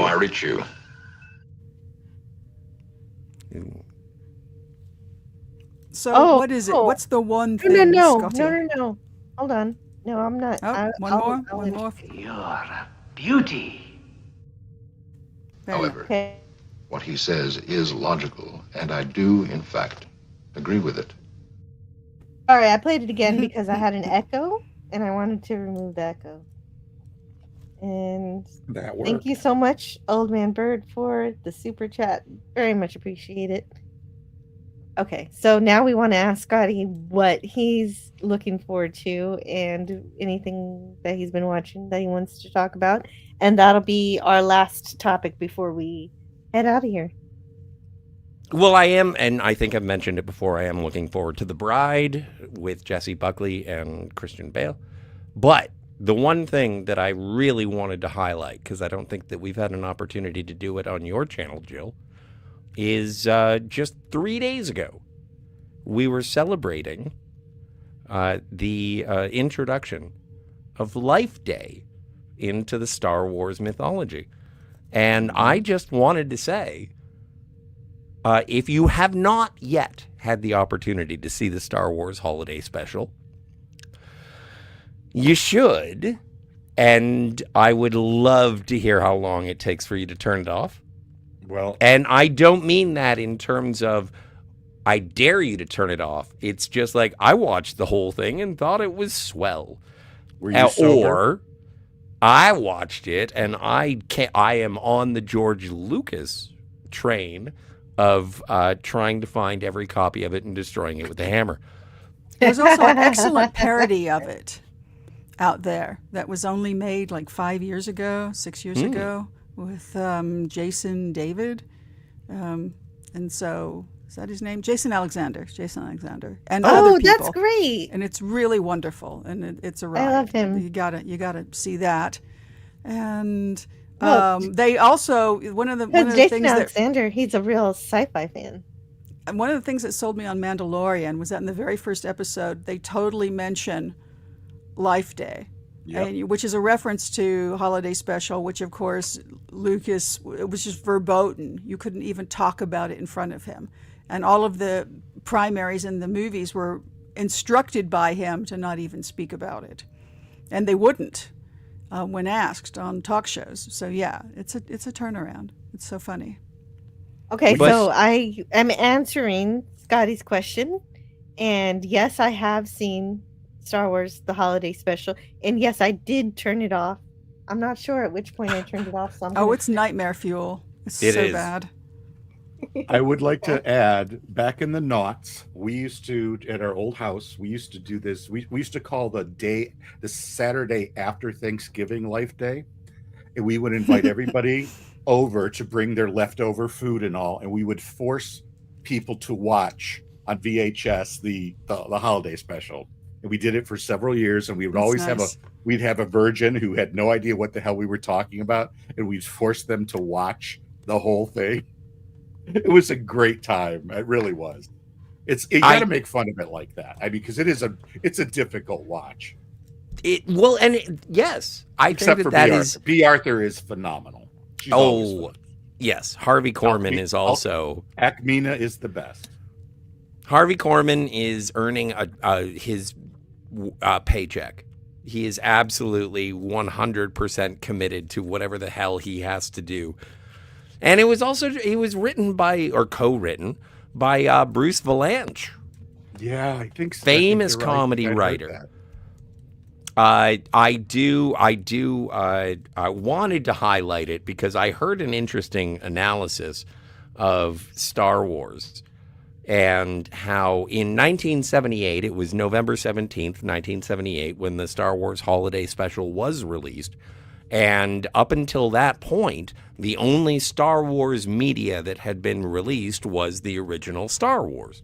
And so, in 1978, you had a 50-50 chance of seeing good Star Wars. One was the movie, and the other was the holiday special. And so, I did hear that if there is anybody who complains about, the accumulation of different iterations, different ideas and properties that are brought to your favorite fandoms, please consider 1978 when there was Star Wars and then there was Chewbacca's dad watching porn in his living room as given to him by Art Carney. Wait, wasn't it his grandpa? Oh, yeah, no, Chewbacca's dad. Chewbacca's dad. Lumpy's grandpa. Lumpy's grandfather. Lumpy's grandfather. And speaking of Lumpy, when Lumpy gets his stuffed animal taken away by stormtroopers is when I checked out of the holiday special. 30 minutes before completion. And Mala. What do you mean by completion? I need a definition. That's too bad, because then you missed Carrie Fisher singing, which is one of the nicer parts of the entire show. Yeah. Well, but that's also, I remember hearing an interview with Robert Downey Jr. talking about the movie U.S. Marshals, and he's saying if you want to see a man who is on heroin the entire time, watch U.S. Marshals. And Carrie Fisher said the same thing about the holiday special. It's like, if you want to see me on cocaine the entire time, boop, that is the show to watch. And that's what Archer Collins says. Corroborating that. I was 7 years old when it came out, and I did see it when it aired. And then it became a mythical thing for my friends and I, because some saw it, some didn't. And years later, we just had slight memories of it. And most of it was the animated part with Boba Fett, of course. Best part. And it's just one of those things that, it became mythology, like this thing that you would never ever see again. So it's awful, but it holds a special place in my memory because of that. Sure. Yeah. Unlike I would never Star Trek holiday special, which nobody ever talks about. So no, we don't talk about that because of the human sacrifice. Yes. But that's the thing. And the only reason I bring it up, aside from the fact that it is, again, as you mentioned, legendary, and it is an anniversary of sorts. It was premiered 3 days ago in 1978, so there is an anniversary aspect to it. But the thing is that whenever you start looking back on your franchises, your favorite things, and then you're like, well, but that was absolute garbage. Did you get through it? Did you get through it? Yeah, but every year I celebrate everyone. Life Day every year because of that. So. But that's also cool. Like, that's also something where it's like, if you are a fan of it, who the hell am I to say that you suck? I don't know if it ever had any I fans. don't think anybody. Well, No, but if you point. enjoy it, if you watched it, yeah. and it's not, and it's unironic because it does serve an emotional,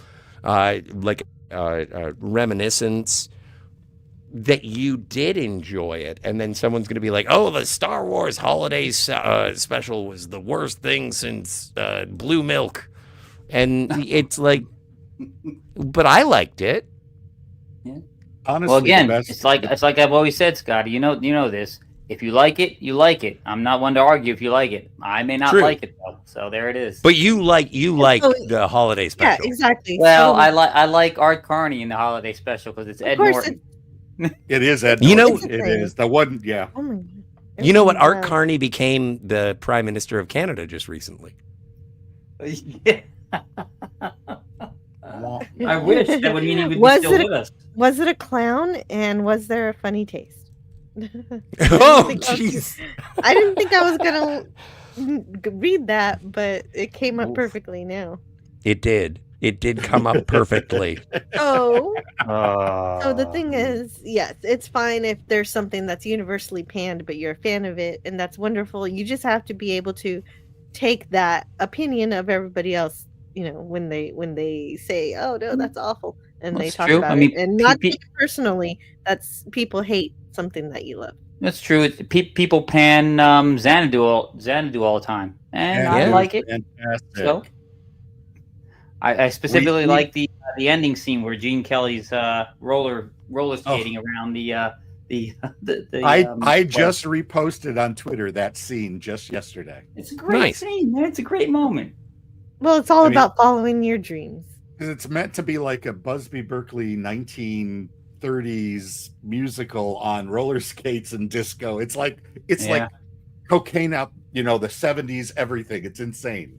Yep. And Olivia Newton-John singing the title track is great at that moment. It's That's- great. It's great. I'm that's- sorry. You And don't it's have to probably what- apologize. It's probably where South Park got the idea of I'm a little bit country and I'm a little bit rock and roll. And No, they have that's that.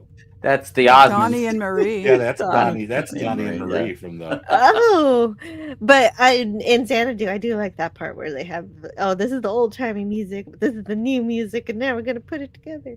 Yeah. It's really Yep. cute. Nope. So yes, that's what I'm looking forward to, is the Star Wars holiday special.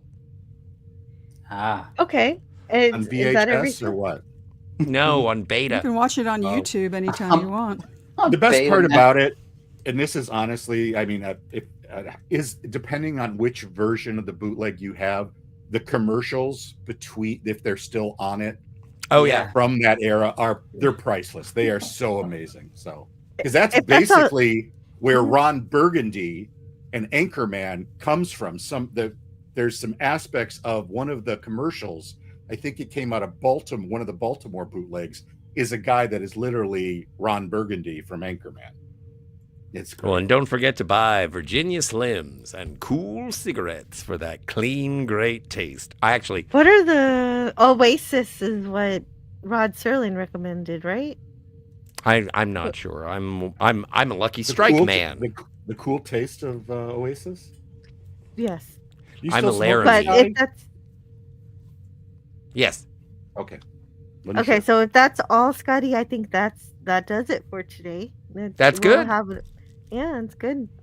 And thank you everybody for hanging out with me today to talk about stuff. And if you are interested in watching Star Wars The Holiday Special, Wes Cagle has generously provided the link, taking the time and effort to copy and paste right here the YouTube link to watch the Star Wars The Holiday Special in 60 FPS. I recommend that you set up your screen, whether it be tablet or laptop or what have you, and draw a nice warm bath And I would recommend watching the Star Wars Holiday Special completely nude. How else would you watch it? How I else guess could you watch it? You Just could like Danger Man. Lumpy. Oh, Lumpa well, Waru. the whole family, really, aren't they? Waru, you know the name. I always wanted a fig. I wanted action figures of the entire set of characters. So I'm gonna send you fuzzy throw pillows, and I'm gonna name them. I'm just gonna B. put Arthur. them on the tags. Yeah, B. B. Arthur Arthur would be and a Art throw Carney pillow. as action figures would have been fantastic. That would I have think been. that UK Danger Man repairs. UK Danger Man, great to see you. Hi all. Hey, Sorry I missed it. Danger Man. Well, it is off. It's an off day because I'm going to collab with another channel tomorrow. So I decided to stream today. Is that what the kids call it? Collabing? Yeah, collab. Oh, sounds kind of dirty. Kids. It's a lot of fun, and so Are maybe you going to it's get a lot of dirty. Rizz? You're going to get a lot of clout and Rizz? I don't know what that means. Oh, 6'7", dude, she's gonna get 6'7". 6'7". She's going to get 6'7", 6'7". The 6'7" makes me mad because it's nonsense and doesn't make any sense. Yeah, but you Yes, hang I out know with that. me. I'm nonsense, and I don't make sense. Yeah, you make some sense. True, he makes no sense. That's not true. I like what you have to say. And thanks to everybody in the chat, I'm gonna read some of your names before we get out of here. See what we got. Lumpy Chewy's pervy dad. Oh, I was reading the chat. That's the name of my first album. And thank you to Max Redstone also for being on the panel earlier, and Polly from Latino Slant. Go support his channel. He's having some trouble with the YouTube algorithm bot overlords. I'm not sure exactly what's blocking one of the sweetest channels on the internet. Makes no sense. I blame the Indians. Racist. Oh no! Well, no, why? All right. Wow. Well, I thought. Well, They right. are He was- actually people from India. So no, that's not racist. That's accurate. Thank you, Tiger. yeah, it is accurate, and Yes. it was a yes. To clarify, in case people wonder what that outburst was about, he was restreaming a awards show. Bollywood. It sounds red to carpet. me like Bollywood red carpet, Yeah, live. something like that. Was there somebody else in the panel? Canadian Besides Spider-Man. Canadian Yeah, Spider-Man. Spidey. Canadian Spider-Man, of course. Yeah, Thank you so much, he'll be doing a Spidey. travelogue tonight. So Great. Do you remember Guatemala? Was that it? That's- I'm not sure where he's going to be tonight. No. That's the name of my second album. Do you remember thank you. Guatemala? The answer is no. That's the first track Thank you. on Do You Remember Spidey Guatemala? No. R37. Yes. And thank you, Tiger Stripes and Naladoc. Yes, thank you And so Happy much. to be here. Yay. And thanks to Gorilla's Random Thoughts for showing up earlier. And I hope you're Mhm. having a good day at work. Gavin Blackburn was here. Of James UK Caserta. Danger Man. Ron Kill. Seabrew. I don't think I got a chance to say hi to Seabrew. Matt was here too. Nazi John- 3PO? That's right, not Z3PO. He's literally not Z3PO, so don't think he's actually Z3PO in disguise. It feels like Romper Room. No, he's Nazi 3PO. Did you guys grow up with Oh, Romper okay. Room or not? Yeah, it's cute. I know I didn't. Okay. Yeah, it is. It's like I a know roll call, Romper though. Room. At the end of You every know what? Do you episode, remember she looked Circle through them- Square? Circle Square. No, I'm not. Sounds Canadian. Yeah, that makes sense. And I won't take it as an insult. Yeah, It's just we I've didn't never look heard that of it, across and the it's a lake. children's show. I assume Yeah. preschool, and it must be something outside of the states. Never heard of it. There I was remember a, watching Sounds like Romper it was Room a all the thing. time. Sounds very much like a thing. there was like a lady with a magic mirror, and she looked into it, and she Oh, that's was like, Romper Room. Yes, that was Romper Said all your Room. names. That's Yeah, Romper Room. Okay, Yes, my mistake. yes. My mistake. I apologize Yeah, for that's what- derailing when- everything. There When was Jill was Romper saying Room. that, There was the Magic Garden. I see. I knew about The the littlest Secret hobo. What's Captain this? Kangaroo, which is dating myself. Although Captain ran very long. Captain Kangaroo. Oh, Yeah. That show I had love- legs. Yeah. I loved it. Where's my alarm? John the Beagle Dad, thank you for stopping by. Hope everything's great with Porthos. And I meant to mention it earlier, but He's also going to be posting some NASA content on his channel too Oh. pretty soon. So that's really awesome also. One can And- never have enough. Yes. Gary I'm from Pop excited. Culture Minefield was here too. And Mad G, Crouching Taylor, Hidden Swift, also was in the chat today, as well as Euler Greg, All Time Republic, Marcelo Lopez, Nemesis of Eden. Hope Good you're doing name. well. Good Oh name. yes, very good. He is really good too. Lemon Nemesis Pie. Enforcer. Lemon Pie. Nemesis Grogu. Enforcer. Oh my god. Greek. Deep cut. I know. Well, I really like a lot of these names too. Greek Letters Larson, Perk 130, James Caserta, Nim. And of course, Canadian Spider-Man, Jason Love, Phantom Outsider, and now we're at the top 5. Archer Collin.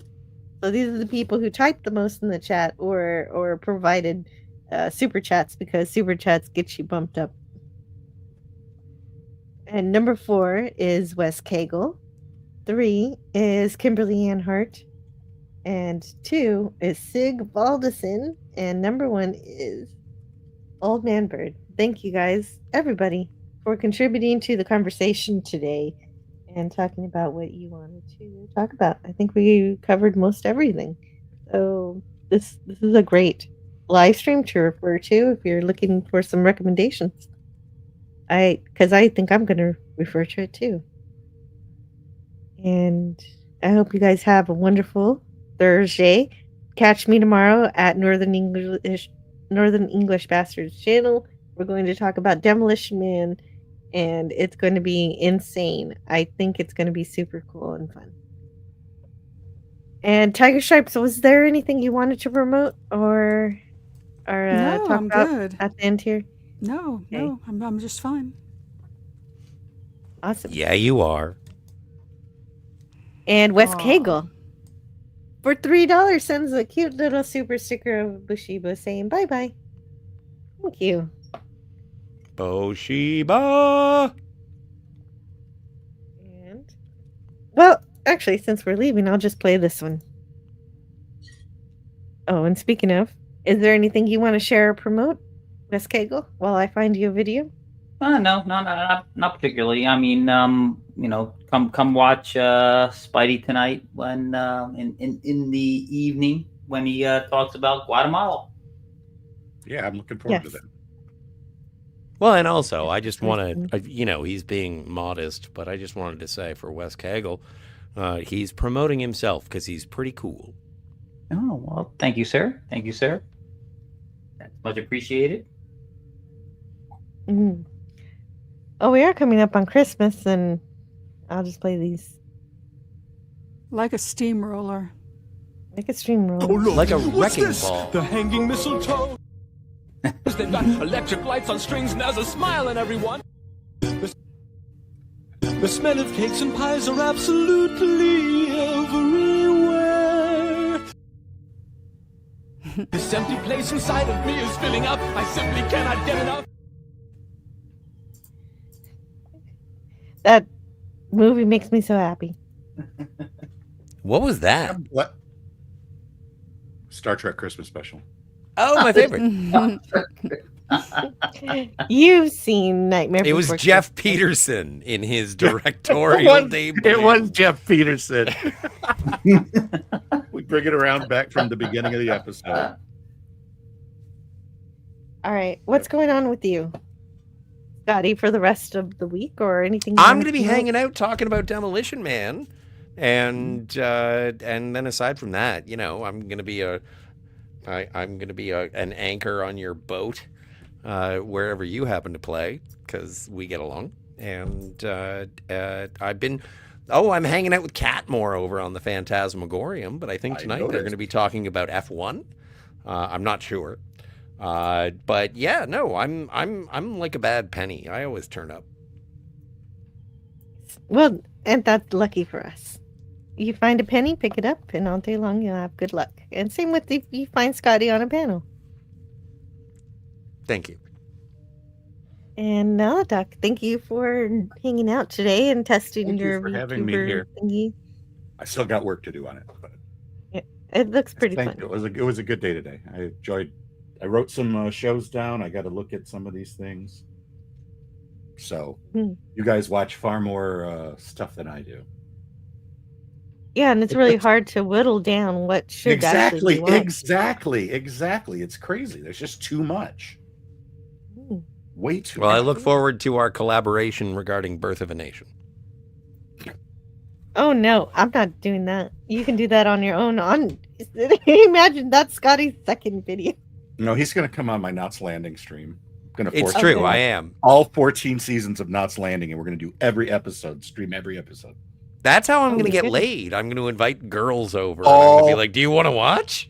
Well, the girls like it, and yeah. Chicks dig Knots Landing. That's what I heard. They love the snots. They do love it. But this was fun. Thank you for having me on. Yeah, you're welcome. Oh, and also Cinema Gulp. I'm sorry, I forgot. Also Cinema Gulp. Always also Cinema Gulp. There may be an interesting monthly show with me and Ben next year. We'll see how that works out. Someday I'll get that. I'll just keep everybody in suspense. Yeah, hopefully you do. And probably put my Twitter on there more because I'm on my Twitter all day long. But yeah. Okay, I'll add that. I'll add that to the line here later. But for now, we'll enjoy the rest of our Thursday, and I'll go pick up my children, and they'll have fun because this is their last day of school before Thanksgiving. They'll be happy. Oh, that's yeah, nice. Yeah, they're gonna. Do they go back after Thanksgiving, or is it a long holiday break? No. They go back after Thanksgiving, but not Thank immediately. Not on Friday or anything, but sure. Yeah, but on Monday. Did they get a week off? No. Yeah, they get a whole week off. The long weekend. Well, Well, no. If they're off tomorrow, then that's a whole week, right? no, they go back Monday. No. But I mean, Thanksgiving isn't until Thursday.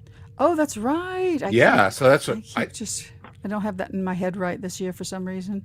We only ever that got is a whole week. We only ever got 10 Friday days. off. Yeah, that's what I remember. Maybe Wednesday And the Thursday, of course. Well, yeah, the Thursday, but maybe Wednesday some lucky times, but they're it would doing be it like a differently teacher's these days. day. They don't get 3 months off for the summer ananymore. well, they changed the alphabet song too, so the world is ending. M&M-O. Elemento forever. You're an Elemento. Forever. That's how the Muppets taught me. So The main thing I'm mad about is that when I was a kid, we never had fall break. We had spring break, but now kids have fall break. Not fair. geez, they just went to school. They don't need a break in the fall. Come on. I know. I would think that the Thanksgiving week, the whole week off from Thanksgiving, is the fall break. But Yes. What do I know? All right. Well, my well, nephew is back from college so they get a week off too. it is so hard to end this Kids show. these days. I Even blame college Chester kids. A. Arthur. Yes. But I think there's a lot to be hopeful for, and in terms of pop culture, lots of cool things to watch, and so things I think are getting better, and so I hope they don't, I hope that it keeps going in this direction. So I'll talk to you guys later. Already. Later, all. Bye. Bye, everybody in the chat. Goes in tight.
is learn them.